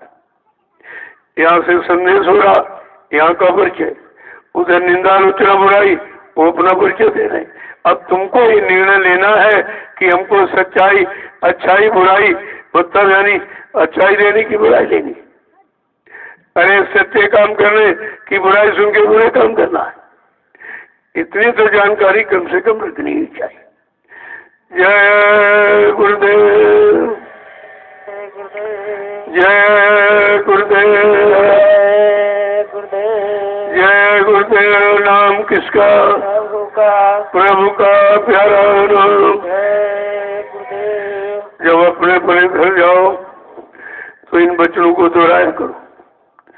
सुबह फौरन 4 बजे उठ जाओ, ये समझ के कि अब आश्रम में घंटा संग बजा होगा। अब प्रार्थना हो रही होगी तो फिर से प्रार्थना करो। अब लोग सुमरन, ध्यान, भजन पर बैठ रहे होगे, तुम भी बैठ जाओ तो आश्रम घर बराबर हो जाएगा। वो तो कर्म की बात, जो कर्म यहाँ करते हो यहाँ से सीख करके घर तक ले जाओ और वहाँ करने लगोगे, धीरे धीरे घर भी तुम्हारा तो आश्रम बन जाएगा। लेकिन बगैर कर्मों की कुछ नहीं होगा। तो आपको ये याद कराया जा रहा कि 4 बजे घंटा संग बज रहा। ये घंटा संग क्या है? का ये निरंजन की आवाज है, और निरंजन का ये देश है। उसके देश में उसकी आवाज यानी सुनाई जा रही कि इसके देश से निकलने के लिए आवाज सुनो, और इस देश से निकलने के लिए और सुमरन, ध्यान, भजन पर बैठ जाओ। ये रास्ता है इस देश से निकलने का। तो परिचय तो आपको सब दिया जा रहा पूरा, और यही अभी आपको। फिर इसके बाद सोचा कि चलो भजन कर लिया, अब वहाँ लोग सेवा में जा रहे हैं। तो तुम्हारी जो सेवा है घर गृहस्थी परिवार के लिए, खेती है, दुकान है, दफ्तर है, बिजली व्यापार मजदूरी, उसको करो। और वो करो कैसे? सच्चाई, ईमानदारी से, मेहनत से करो। जब सच्चाई, ईमानदारी रखोगे तब तो किसी का कर्म कर्जा नहीं लगेगा। यही तो कर्म कर्जा है, जिसको मुनाफा कहते हैं, यही कर्जा है। मुनाफा कहाँ से आया? दूसरे की जेब का पैसा अपने जेब में झूठ छल कपट करके रख रहे हो, वो मुनाफा देते उसको। ये लाभ है कि हानि है? इतना भी नहीं। इसलिए आपसे कहा गया भी उतना लो जितना से तुम्हारा नुकसान हो। तुम ज्यादा लोगे कहीं न कहीं रास्ता बना निकल जाएगा। तुम्हारी गाड़ी कमाई तुम्हारे पास रुकेगी, बाकी तुम नहीं तो चोर डकैत तो करोड़पति बन जाते। चोर डकैतों ने कितना माल इनका उनका लिया, चुराया, और बेचारे खाली के खाली, परेशान के परेशान है। तो कहने का मतलब है कि गाड़ी कमाई ही आपकी रुकेगी, वो गाड़ी कमाई आपको सही दिशा देगी, सही रास्ते पर आपको ले जाएगी, सही सच्चे कर्मों में लगाएगी। और तुमने सोचा अब वो 1 रुपये का सामान 20 रुपये दे रहा है, कहता कोई नहीं जान पाया, हमने खूब लूट लिया। अरे तुमने लूटा नहीं, तुम लूट गए हो। तुम लूट रहे हो जिसको लूटना कहते हो। इतना लूट रहे हो, कितने जन्म लग जाएंगे ये कर्जा उतारने में। बैल घोड़ा खच्चर गधा बन के ये कर्जा निपटाना पड़ेगा। ये अज्ञानता में तुम चिल्ला रहे बहुत लाभ हो गया, बहुत लाभ, बहुत। अरे बहुत कहाँ से आएगा, और बहुत वाला रुक नहीं पाएगा। जिसने समझा हमारे पार बहुत, शरीर की ताकत बहुत समझी, तो सब उसी में खपा दिया। जब बहुत है तो चला जाएगा, और जब कहोगे नहीं नहीं भाई हमारे मतलब का है, ज्यादा नहीं है, तो आप संभाल के रहोगे, संभाल के रखोगे, संभाल के प्रयोग करोगे, संभाल के चलोगे, और संभल के रहेगी वो चीज। लेकिन अभी तो संसार का रहना नहीं आया, शरीर का रहना, समाज परिवारों में रहना नहीं आया, तो तुम सत्संग में कैसे रहोगे? यहाँ तो सब छोड़ के आना पड़ता है, और जब छोड़ के आओ तभी यहाँ आ पाए हो। अब ये भी आपको समझना चाहिए कि घर परिवार बच्चे छोड़ कर आए तब सत्संग मिला है। इसका मतलब सत्संग जो मिला और सत्संग जिससे मिलाएगा उसके लिए भी तो सब छोड़ना पड़ेगा। ऐसे कैसे मिल जाएगा? दो न हो एक संग भुआलू, बिरथा फिरो बजावत गालू। दो काम एक साथ नहीं होते, आप एक ही कर सकते हो। जय गुरुदेव, जय गुरुदेव, जय गुरुदेव, जय गुरुदेव। नाम किसका? प्रभु का। देखो जब घर जाओ तो आपको बताया गया, पहली बात तो सत्संग बच्चों को बराबर दोहराओ इनको।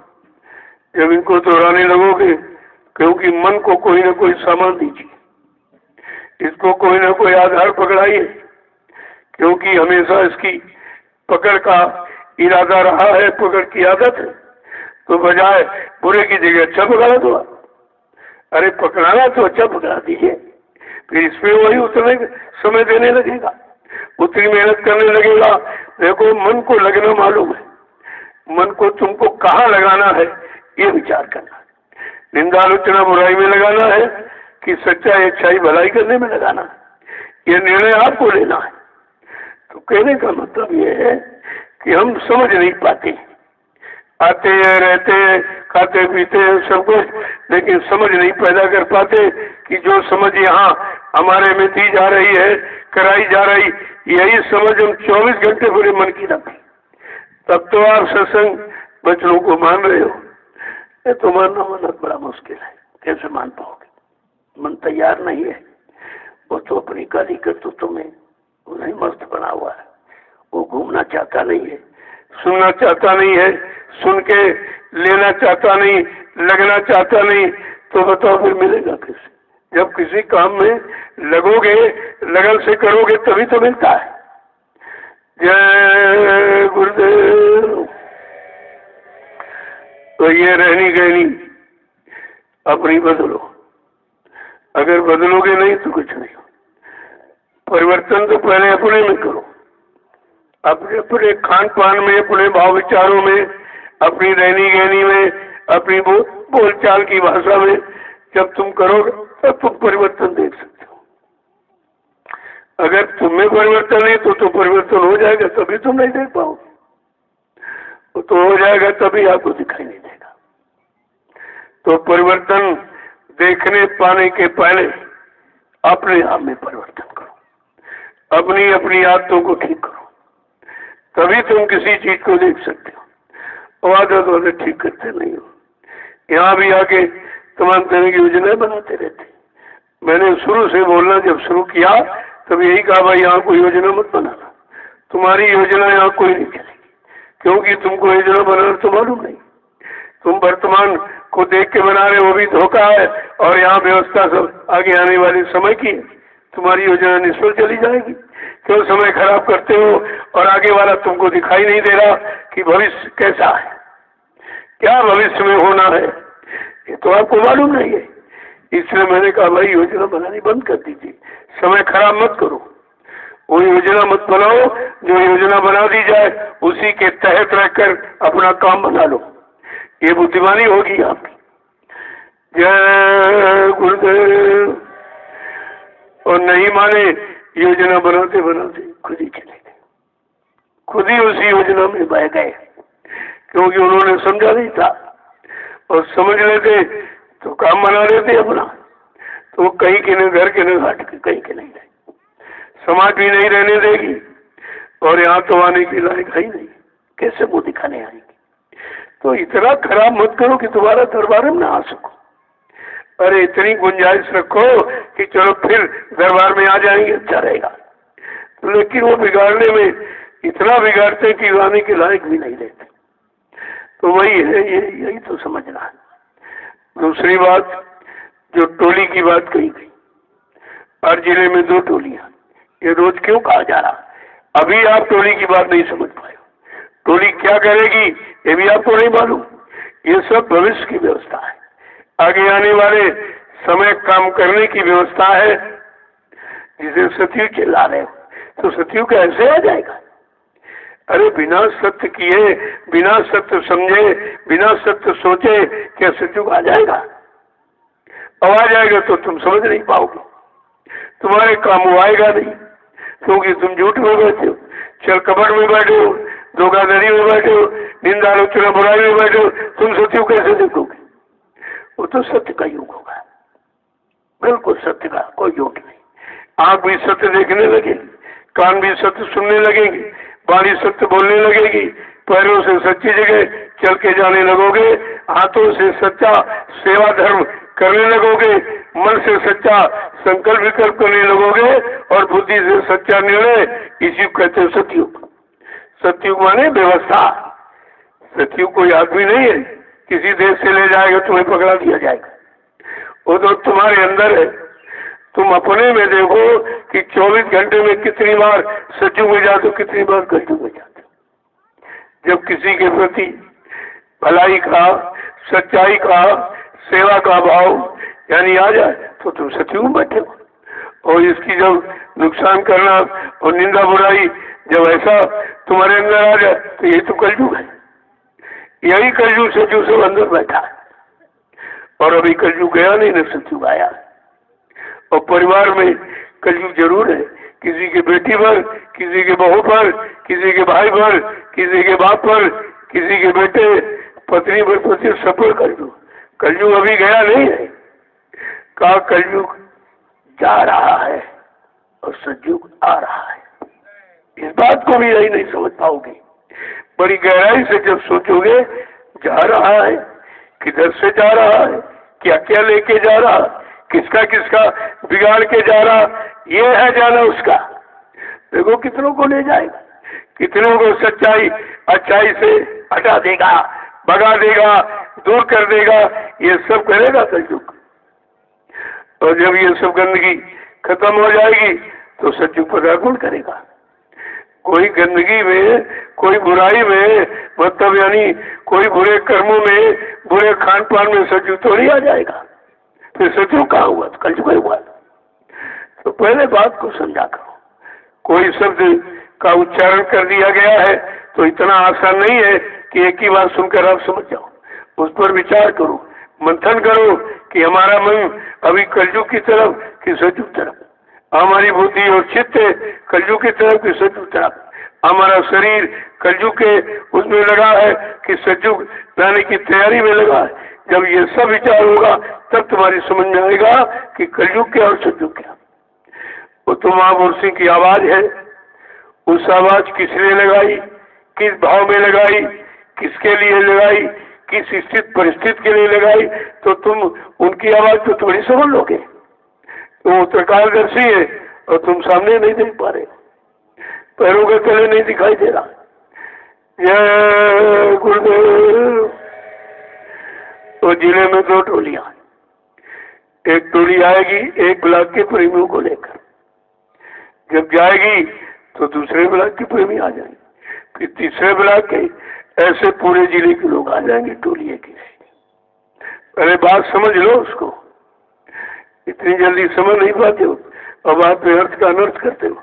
जो लाभ मिलने वाला वो भी तुम्हारे से छूट जाता, और धीरे धीरे ये तुम्हारा एक परिचय भी है।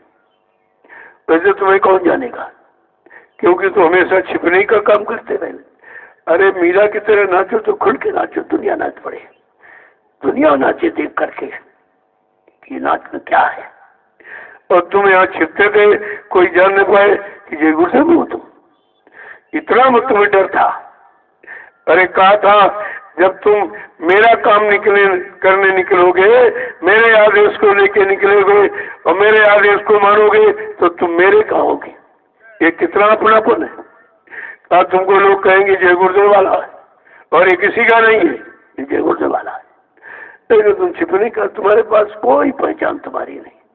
तो मैंने कहा भाई झंडा डंडा ये तुम्हारी पहचान है और तुम्हारे अधिकार का प्रतीक है, दोनों चीजें।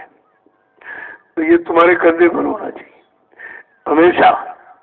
ये धनुष्मार है, लेकिन वो धनुष्मार हिंसा मार काट का संकेत है, और ये झंडा समझाने का संकेत है, पहचान कराने का संकेत, परिचय देने का संकेत। बात को समझा करो। तो इसको लेके खाली चलोगे तुम्हें कोई नहीं जानेगा, कोई नहीं जानेगा, बाद में तुम्हें कोई मान्यता नहीं देगा।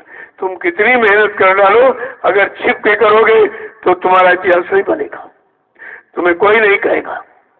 तो तुम अपनी मान्यता कमजोर क्यों करते हो, इसमें डर काहे का। अरे अच्छे काम में क्या डर, जिन्होंने अच्छे काम में कीने शर्म, उनके भूटे कर्म, उन्हें क्या मिलेगा। तो इसलिए आपको ये इशारा किया गया कि जो यानी 11 प्रेमियों की टोली होगी, उसमें 10 सेवादार, 1 टोली नायक।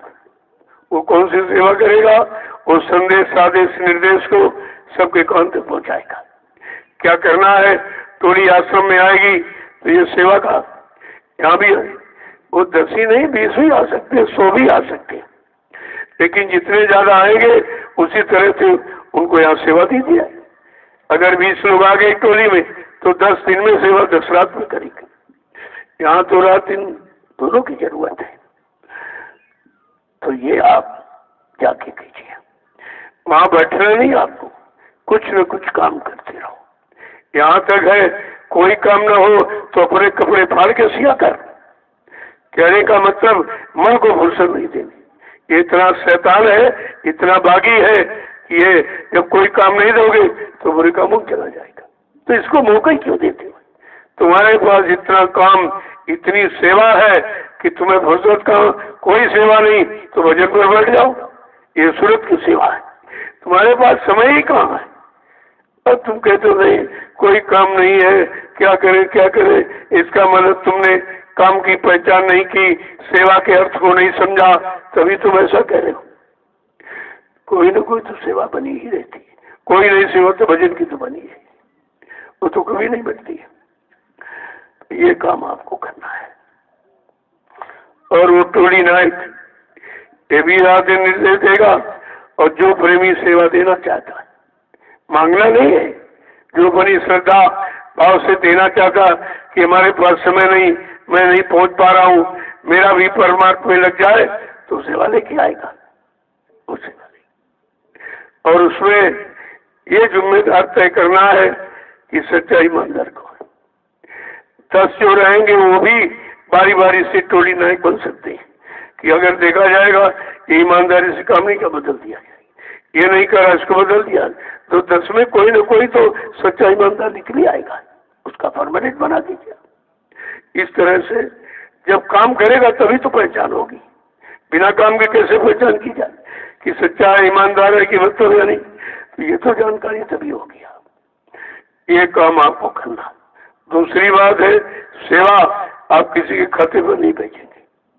कुछ लोगों ने भेजा लॉकडाउन में, लेकिन मेरे पास नहीं है कोई सेवा, उससे पीछे में खत्म हो गया। मैंने तुम्हें जवाब से नहीं सेवा मांगता हूँ तो तुमने कैसे किसी खाते पर डाल दिया बिना पूछे? इतनी बात भी आप नहीं समझ पाए, तुम्हारी सेवा का नुकसान हो गया। तो आपकी जब जय गुरुदेव वैचारिक आध्यात्मिक वैचारिक प्रचार समिति जो बनी हुई है और उसमें खाता खुला हुआ तो आप उसी में डाल दीजिए, और नहीं तो यहाँ आते हो तो यहाँ हाथ में दे दीजिए आप, तो मैं यहीं लगा दूंगा। जो ये आप निर्माण कार्य देख रहे हो, ये कहीं जमीन जमीन कोई मिल रही तो वहाँ आपका लग जाएगा, मतलब यहाँ का यहीं पर सामने लगा दिया जाएगा, आपको कोई शंका चिंता नहीं किसी तरह की। जय गुरुदेव, जय गुरुदेव। अब आप लोग चलिए, देखो जिसको जाना है वो जा सकता है। शाम को मैं इसीलिए आपसे मिलता हूँ, प्रसाद देता हूँ कि किसी को सुबह जल्दी जाना होगा अपना निकल जाएगा, लेकिन सत्संग सुन के जाओ, ऐसे मत जाओ। ऐसे जाओगे बीच में काल कोई बखेड़ा खड़ा कर देगा, वो आप समझ नहीं पाते हो। जब सत्संग वचन सुन के जाओगे तो ये दया तुम्हारे साथ घर तक जाएगी, तो इसमें आपको नुकसान नहीं होगा। और वो बीचे में चलेगा। मैं सत्संग मंच पर आया, वो फट सामान उठा चले गए वहाँ, उधर एक्सीडेंट हो गया। अब बाद में आप मोबाइल फोन करते हमारा एक्सीडेंट हो गया, एक्सीडेंट हो गया, तो भाई जब मानोगे नहीं तो खतरा तो हो जाएगा। अरे सत्संग का मतलब दया, दया तुम्हारे साथ भेज दी जाए और वो घर तक पहुँचा के आएगी, वो बीच में दया नहीं छोड़ती, बात तो पहुँचाती। तो बात ही नहीं समझोगे तो नुकसान तो टालोगे। चलो फिर भी है कि सत्संग से जा रहे तुम्हारी जान बच गई, ये कौन कम है? ये इतना लाभ तभी हो गया। तो सब तरह से बताया, सुनाया, समझाया जा रहा, लेकिन मनमुक्ता तुम्हारी आगे खड़ी है, वो गुरुमुक्ता में मन को कतरवाने नहीं देती है, उसी से आपका नुकसान हो जाता है। जय गुरुदेव, जय गुरुदेव। जो भी शारीरिक क्षति होती है वो भी तुम्हारा लेन देन ही है, किसी तरह से उसको निपटा दिया जाता और जान को बचाया जाता, आत्मा को बचाया जाता है, क्योंकि आत्मा की सुरक्षा के लिए काम हो रहा। शरीर जो शरीर से पता नहीं तुमने किसको किसको मारा और काटा और सताया। आप देखिए, आप जो खान पान खराब है, कितने जीवों को मार काट रहे, कौन सा जीव इनका नुकसान कर रहा। ये बेचारे सब तुम्हारे काम आने वाले हैं, तुम्हारी सेवा में लगने वाले, और उनको तुम बेगुनाह निर्दोष काट मार रहे हो और तुम भूल जाते हो किसको किसको काटा, किसको किसको मारा। तो वो तुम्हारा भी होना है, तो वही कर्म तुम्हारा सामने आ गया। लेकिन आप सत्संग से जा रहे थे, इसलिए जान तो बच गई, लेकिन भोग तुम्हारा के समय आ गया। उसको टाला जा सकता, लेकिन खत्म नहीं किया जा सकता। काल के विधान को कभी खारिज नहीं किया जाता, सुधार कर दिया जाता। अगर तुम सुधार के लायक हो तो, बचनों को मानने वाले हो, आदेश पालन करने वाले हो, तो सुधार हो जाएगा, नहीं अन्यथा वो जरूर मार पड़ेगी। तुमने किया है, पता नहीं कितने का एक्सीडेंट किया, कितनों को मारा काटा, आप तो देख ही रहे हो। आप आज वर्तमान देख लीजिए, ये तुम्हारा हमेशा का वर्तमान ऐसा रहा, तभी ये सजा मिलती है, ऐसे थोड़ी मिलती है। बिना किए का तो कोई दे ही नहीं सकता। अरे किएगा या नहीं तो बगैर किए कौन दे देगा? चाहे कर्म का विधान हो, चाहे और कोई लेन देन हो, बगैर किए का या कोई दे नहीं सकता, वो आपका किया हुआ है। तो इसीलिए चलो सत्संग से जा रहे थे तो धीरे से कर्म कर जा, उतर गया। जो मौत थी वो चोट वोट में थोड़ा बहुत खरोच खरोच लग गई, खून निकल गया, क्योंकि तुमने तमाम का खून बहाया है, तो तुम्हारा तो निकलना चाहिए। तो खून भी निकल गया, लेकिन वो चीज बच गई, जीवात्मा की समान हो। और कहीं अगर एक्सीडेंट में आदमी मरता तो प्रेत योनि में जाता, लेकिन सत्संग में आ रहा जा रहा समय तो तुम्हारा आ गया, भोग तो आ गया है। वो भोग मतलब यानी तो चलो कम से कम उसमें ये बदलाव कर दिया जाएगा कि जीवात्मा को नरकों में नहीं जाने दिया है, इतना भला तुम्हारा तभी होता है जबकि जीव भला करने के काबिल नहीं है। तुमने हजारों को मारा, काटा, सताया, वो तुम्हारा समय आ गया है, और वो समय आ गया तो घड़ी निश्चित होगी जरूर। लेकिन जब सत्संगों में आते हो या जाते हो तो अरोच खरोच थोड़ी बहुत ओट चोट लग गई तो कर्म कर्जा भी अदा हो गया और जीवात्मा को बचा लिया गया, नहीं तो नरक को बचा लिया गया। जय गुरुदेव, जय गुरुदेव। अब आप चलिए देख लो कोई सेवा हो। सेवा जब कोई नहीं होती तो बना दी जाती है। कल कह रहे कोई सेवा नहीं, कोई सेवा। अचानक मोहरम का ट्रक आया, खराब हो गया, फंस गया। जब फंस गया तो सेवा मिल गई। कहाँ सेवा रखी थी? कोई न कोई तो कारण बना ही दिया जाता है। नहीं तुम कहते रहे सेवा नहीं, सेवा नहीं, क्या करें क्या करें, तो यहाँ उधर बैठ कर इसकी बुराई उसकी चुगली यही तुम कर सकते हो, क्योंकि तुम्हारी मन की पुरानी आदत है। वो अपनी आदत से बाज नहीं आता, इसलिए तुमको कोई न कोई सेवा में लगा दिया जाता। कुछ नहीं तो यह मिट्टी उठाओ वहां डालो, वहां को उठाओ यहाँ डालो, ये भी सेवा है। अब लोग कहते हैं अभी वहां से उठवाई गई और फिर वहीं डला रहे। अरे तुम मिट्टी उठाना मत समझो, तुम समझो कि जिन लोगों ने उठाई उनका कर्म कर्जा से निपट गया, और जिन्होंने वहां से वहां फिर डाली उनका भी कर्म कर्जा निपट गया। तो यहाँ तो कर्मों का हिसाब कराया जा रहा। तुम यहाँ बनने बनाने की बात सोचते हो, अब ये बनाया गया वैसा क्यों हो, ऐसा क्यों हो गया, वैसा क्यों हो गया। अरे क्यों क्यों मत करो, वो तुम्हारे क्यों क्यों में कुछ काम नहीं होना। जो बताया जाए यह समझो कि हमारा इसी से लेन देन भुगतान होना है, तो तुम्हें वो करना चाहिए, करना चाहिए। एक बार एक छप्पर छाया गया, कहा एक छप्पर छाओ, बड़ी जरूरत है। बड़ी खुशी में एकदम दौड़ पड़े प्रेमी, सेवा मिल गई, सेवा मिल गई। तो छाया, फिर कहा ऐसा करो यहाँ से उठा के वहां ले चलो, तब भी बड़े भाव में ले गए। फिर कहा नहीं वहां से फिर वही ले चलो। अब थोड़ा मन बिगड़ने लगा, ये क्या, अभी यहाँ ले आओ वहां ले आओ, ये क्या है। बस मन में फिर दूर आ गया। अब आदेश भूल गए कि हमें आदेश हुआ है, चाहे ले जाने का हो चाहे रखने का, हमें इससे क्या मतलब। हम तुम्हारा आदेश मानेंगे, हम तुमसे मजदूरी लेके अधिकारी बन गए, हम मजदूरी ले लेंगे आपको, वो देनी पड़ेगी तुमको। लेकिन वो मन में खोट आ गई। फिर कह रहे नहीं नहीं वही ले चलो। अब लोग पहले श्रद्धा से उठाते थे, फिर घसीटने लगे, छप्पर को घसीटने लगे, वो टूट फूट गया। जब टूट फूट गया, अरे भाई 2-4 बार आया, 4 बार ले गए तो वो टूट फूट गया। जब टूट गया, कल नहीं ऐसा करो, इसको समेटो, वहीं ले चलो जहाँ छाया गया था, और वहां ले गए, कहा इसमें माचिस लगा दो। और बिल्कुल मन खराब हो गया, क्या पागलपन है। गुरु भी पागल हो गया, बुद्धि खराब हो गई। अभी छाओ यहाँ ले चलो वहां ले चलो, अब कैसे इसको चला दो। तो बेचारे सबके मन निराश हो गए, सब भाग गए।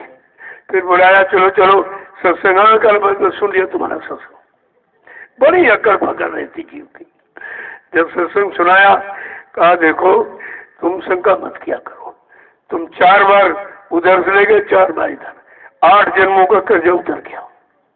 केवल छप्पर उठाने में ही तुम्हारा कर्म कर्जा उतार दिया गया, और कहा इसको जला दो, यानी 8 जन्मों के कर्म कर्जे का भुगतान हो गया। तब जब रोने लगे, चिल्लाने, बड़ी गलती गलती। अरे तुम गलती क्यों किया करते हो। तो तुम्हारा केवल उद्देश्य होना चाहिए आदेश पालन का। कैसा है क्या वो जाने पड़ा, वो उनकी जिम्मेदारी है, तुम्हारी जिम्मेदारी करने की। जब तुम करने में लग जाओगे तो जबरदस्ती अपना अधिकार ले लोगे, और देना पड़ता अधिकार। भाई आदेश दिया गया है तो मजदूरी तो देनी पड़ेगी, लेकिन मजदूरी मिलते मिलते पहले ही मन खराब हो जाता। तो बात को समझते नहीं, तुम अपनी बुद्धि लगाते हो। तुम्हारी यहाँ बुद्धि से क्या होगा, या अभी तक बुद्धि तुम्हारे पास थी नहीं क्या, और लगाते रहे तो क्या किया, कोई काम बना हुआ अभी तक, फिर ये क्यों सब क्या करते। जय गुरुदेव। अब आप चलिए, जो पूछ रहे ना जरा, मुझे हिसाब होंगे, इनको जिम्मेदारी दी गई है, इनसे पूछ लो। कोई कहीं सेवा एवा हो तो फिर उसको करो, कोई हटाने की, इधर उधर करने की, ये भी है, ये भी तो सेवा है। और मिट्टी अगर उधर है तो आप अंदर डलवाने लगी, वहाँ जरूरत पड़ेगी। अभी तक प्रेमी वहाँ रुके थे, भीड़ थी, इसलिए आपने गोदाम के पीछे जमा कर दी। चलो वहाँ जमा रहने दो, अगर उधर जरूरत पड़ेगी तो उधर भी कुछ बनेगा, क्योंकि लेट्रिन बाथरूम इसमें नहीं बन पाएगा, पीछे बनेगा, इसलिए मिट्टी वहाँ भी जरूरत पड़ेगी, तो वहाँ पड़ी रहने दो। अब अंदर कोई अगर सेवा ना हो तो फिर से पूछ लो। खेत वाले कह रहे थे भाई मिट्टी उठानी तो उठा लीजिए, आप वहाँ डलवा दीजिए, वहाँ जरूरत पड़ेगी मिट्टी की, तो हमेशा जरूरत पड़ेगी, क्योंकि यहाँ सब निचले स्थान है, और जब आप इमारत बनाओगे तो ऊंची बनानी पड़ती बरसात के कारण, तो वहाँ आपको डलवा देंगे, थोड़ी अच्छा रहेगा। जिस खेत में सेशन था उस खेत में देख लो, कोई ऊंची नीची जमीन हो तो उसको ले जाओ, डलिया फोड़ा और ऊंची वाली उठा कर नीचे में डाल दो। आपको कोई न कोई सेवा करनी चाहिए, क्योंकि उसमें उस खेत लिया गया है, उसमें कुछ बो दिया जाएगा। हमने कहा इसमें जो बो दो, जो कम लागत में हो जाता है, एक पानी लगा दोगे हो जाएगा, गायों के लिए नहीं तो चारा हो जाएगा, दाना हो जाएगा। मतलब यानी ये भी सेवा आपकी, वहाँ तो काफी सेवा है। तमाम निचले गड्ढे तो ऊंची वाली जगह से मिट्टी उठाओ, वहाँ डाल दो, और इसको जोत करके जल्दी से बुआई करनी है, तो आप उसको लेवल करा दीजिए, और ये इसमें सबका लग जाएगा कि आप जब उसमें मिट्टी डालोगे, अनाज जब पैदा होगा तो गायों को खिलाया जाएगा, तो गौ सेवा भी आपकी हो जाएगी, गौशाला की तो सेवा हो जाएगी, ऐसा नहीं हो। यहाँ जो भी बताया जाएगा उसमें कोई न कोई सेवा आपकी जरूर जुड़ी रहती है, क्योंकि भजन तो आप कर नहीं सकते, सेवा से काम बनाना है। जबकि सेवा से काम बनाना तो जितनी सेवा मिल जाए, और जहाँ मिल जाए, जैसी सेवा छोटी बड़ी नहीं होती, तुमको अपने काम से मतलब कि चाहे छोटी हो चाहे बड़ी हो, हमको सेवा चाहिए, क्योंकि सेवा के अलावा हम कुछ कर नहीं सकते। सत्संग समझ में आता नहीं, भजन में मन लगता नहीं, तो कम से कम सेवा में बता दीजिए। तो इसलिए संत मत में सेवा प्रधान होती है। जय गुरुदेव, जय गुरुदेव। देखो उनका भी काम हो गया। क्या वो मालिक समझता था कि मेरे खेत में इतने 1000 आदमी आ जाएंगे? कोई नहीं सकता, किसी की समझ में नहीं था ये। तो जमीन तो उसकी भी पड़ी है, काम हो गया, उसका लाभ उसको मिलेगा, ऐसा नहीं है, वो लाभ मिलेगा। तो मतलब उसको लेवल करा दीजिए, ताकि उसमें जल्दी से बुआई का समय फिर निकला जा। इसको यही नवंबर के आखिरी तक ये बना चुना तो उसमें कुछ बो दिया जाए, बो दिया जाएगा तो गायों के लिए कुछ चारा तैयार हो जाएगा। जय गुरुदेव। इधर उधर घूम के देख लो, और कोई सेवा इन खेतों में इसमें भी घूमा करो। तमाम कुत्ते होते घूमते रहते, मिट्टी गिरा देते, पौधा खुल जाएगा तो जो आलू बैठेगा वो धूप के कारण हरा हो जाएगा, वो हरा आलू खाने लगा भी नहीं रहता। फट से उसको बंद करो पौधे, क्योंकि बालू है, फिर जरा धक्के में तो मिट्टी हट जाती। ये सब सेवा ही तो है। तो घूम कर देखा तो करो भाई, कोई पौधा खुल गया है फौरन मिट्टी चढ़ा दीजिए, जब तक इसमें फल लगने लायक हो ये उसको खुलने मत देना। ये सब जानकारी ही तो है। और बच्चों को थोड़ा ध्यान रखा करो, उन बेचारों को क्या पता नुकसान है, तो पौधे उखाड़ना शुरू कर देंगे। तो इसीलिए मैंने कहा एक टोली दिन में केवल देख रेख रखी थी खेतों की अपने, ये फसल है, उधर वो आलू, उधर वहाँ आलू है, वो दोनों चीजें, और ये जल्दी से भी तैयार हो जाएगा, तुम्हारे भंडारे की समस्या हल हो जाएगी। ये सब तुम्हारे लिए व्यवस्था है। जब तुम्हारे लिए तो अपनी व्यवस्था को तो जैसे घर की स्थिति में संभाल के रखते हो, तो इसको भी संभाल के रखो, ये भी तुम्हारी है। जय गुरुदेव।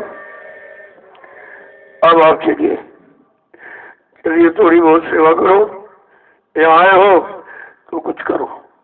अभी जाना चाहो तो चले जाओ, और 10-12 दिन बाद 15 दिन उधर वो जब तक सेटिंग लगेगी, जाग पड़ेगा तो 10-12 दिन तो निकल जाएंगे।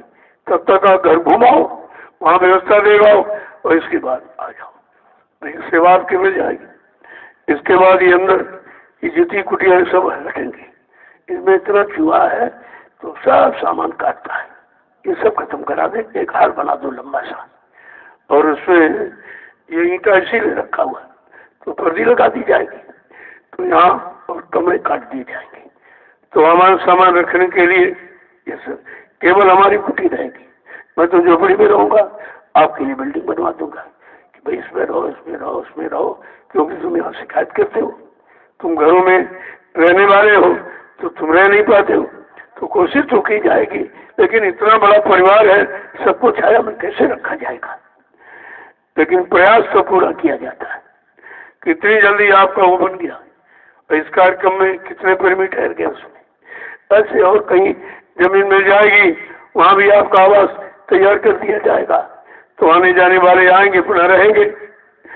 जय गुरुदेव, जय गुरुदेव, जय गुरुदेव। नाम किसका? प्रभु का। जय गुरुदेव। नाम किसका? प्रभु का। हाँ, ये प्रभु का नाम है, किसी आदमी का नहीं है। ये बार बार आपसे दोहराया जाता है, क्योंकि प्रभु नाम कभी आया नहीं, किसी ने प्रचार कराया नहीं, तो शायद शंका में लोगों को हो जाए, तो रोज आपसे याद कराई जाती कि शंका में मत रहो, ये प्रभु का नाम है। और प्रभु यहाँ कभी आया नहीं, तो अब की बात प्रभु खुद ही आ गया, तो फिर काम में कोई शंका ही नहीं, वो तो काम होगा ही। जब दूसरे बीच बीच लोग की शक्ति आई, उन्होंने कुछ काम किया, अब तो ये समृद्ध शक्ति आई हुई है, तो आपका पूरा काम करेगी, लेकिन आपको विश्वास होना चाहिए। जय गुरुदेव। चलिए आपसे और चलो।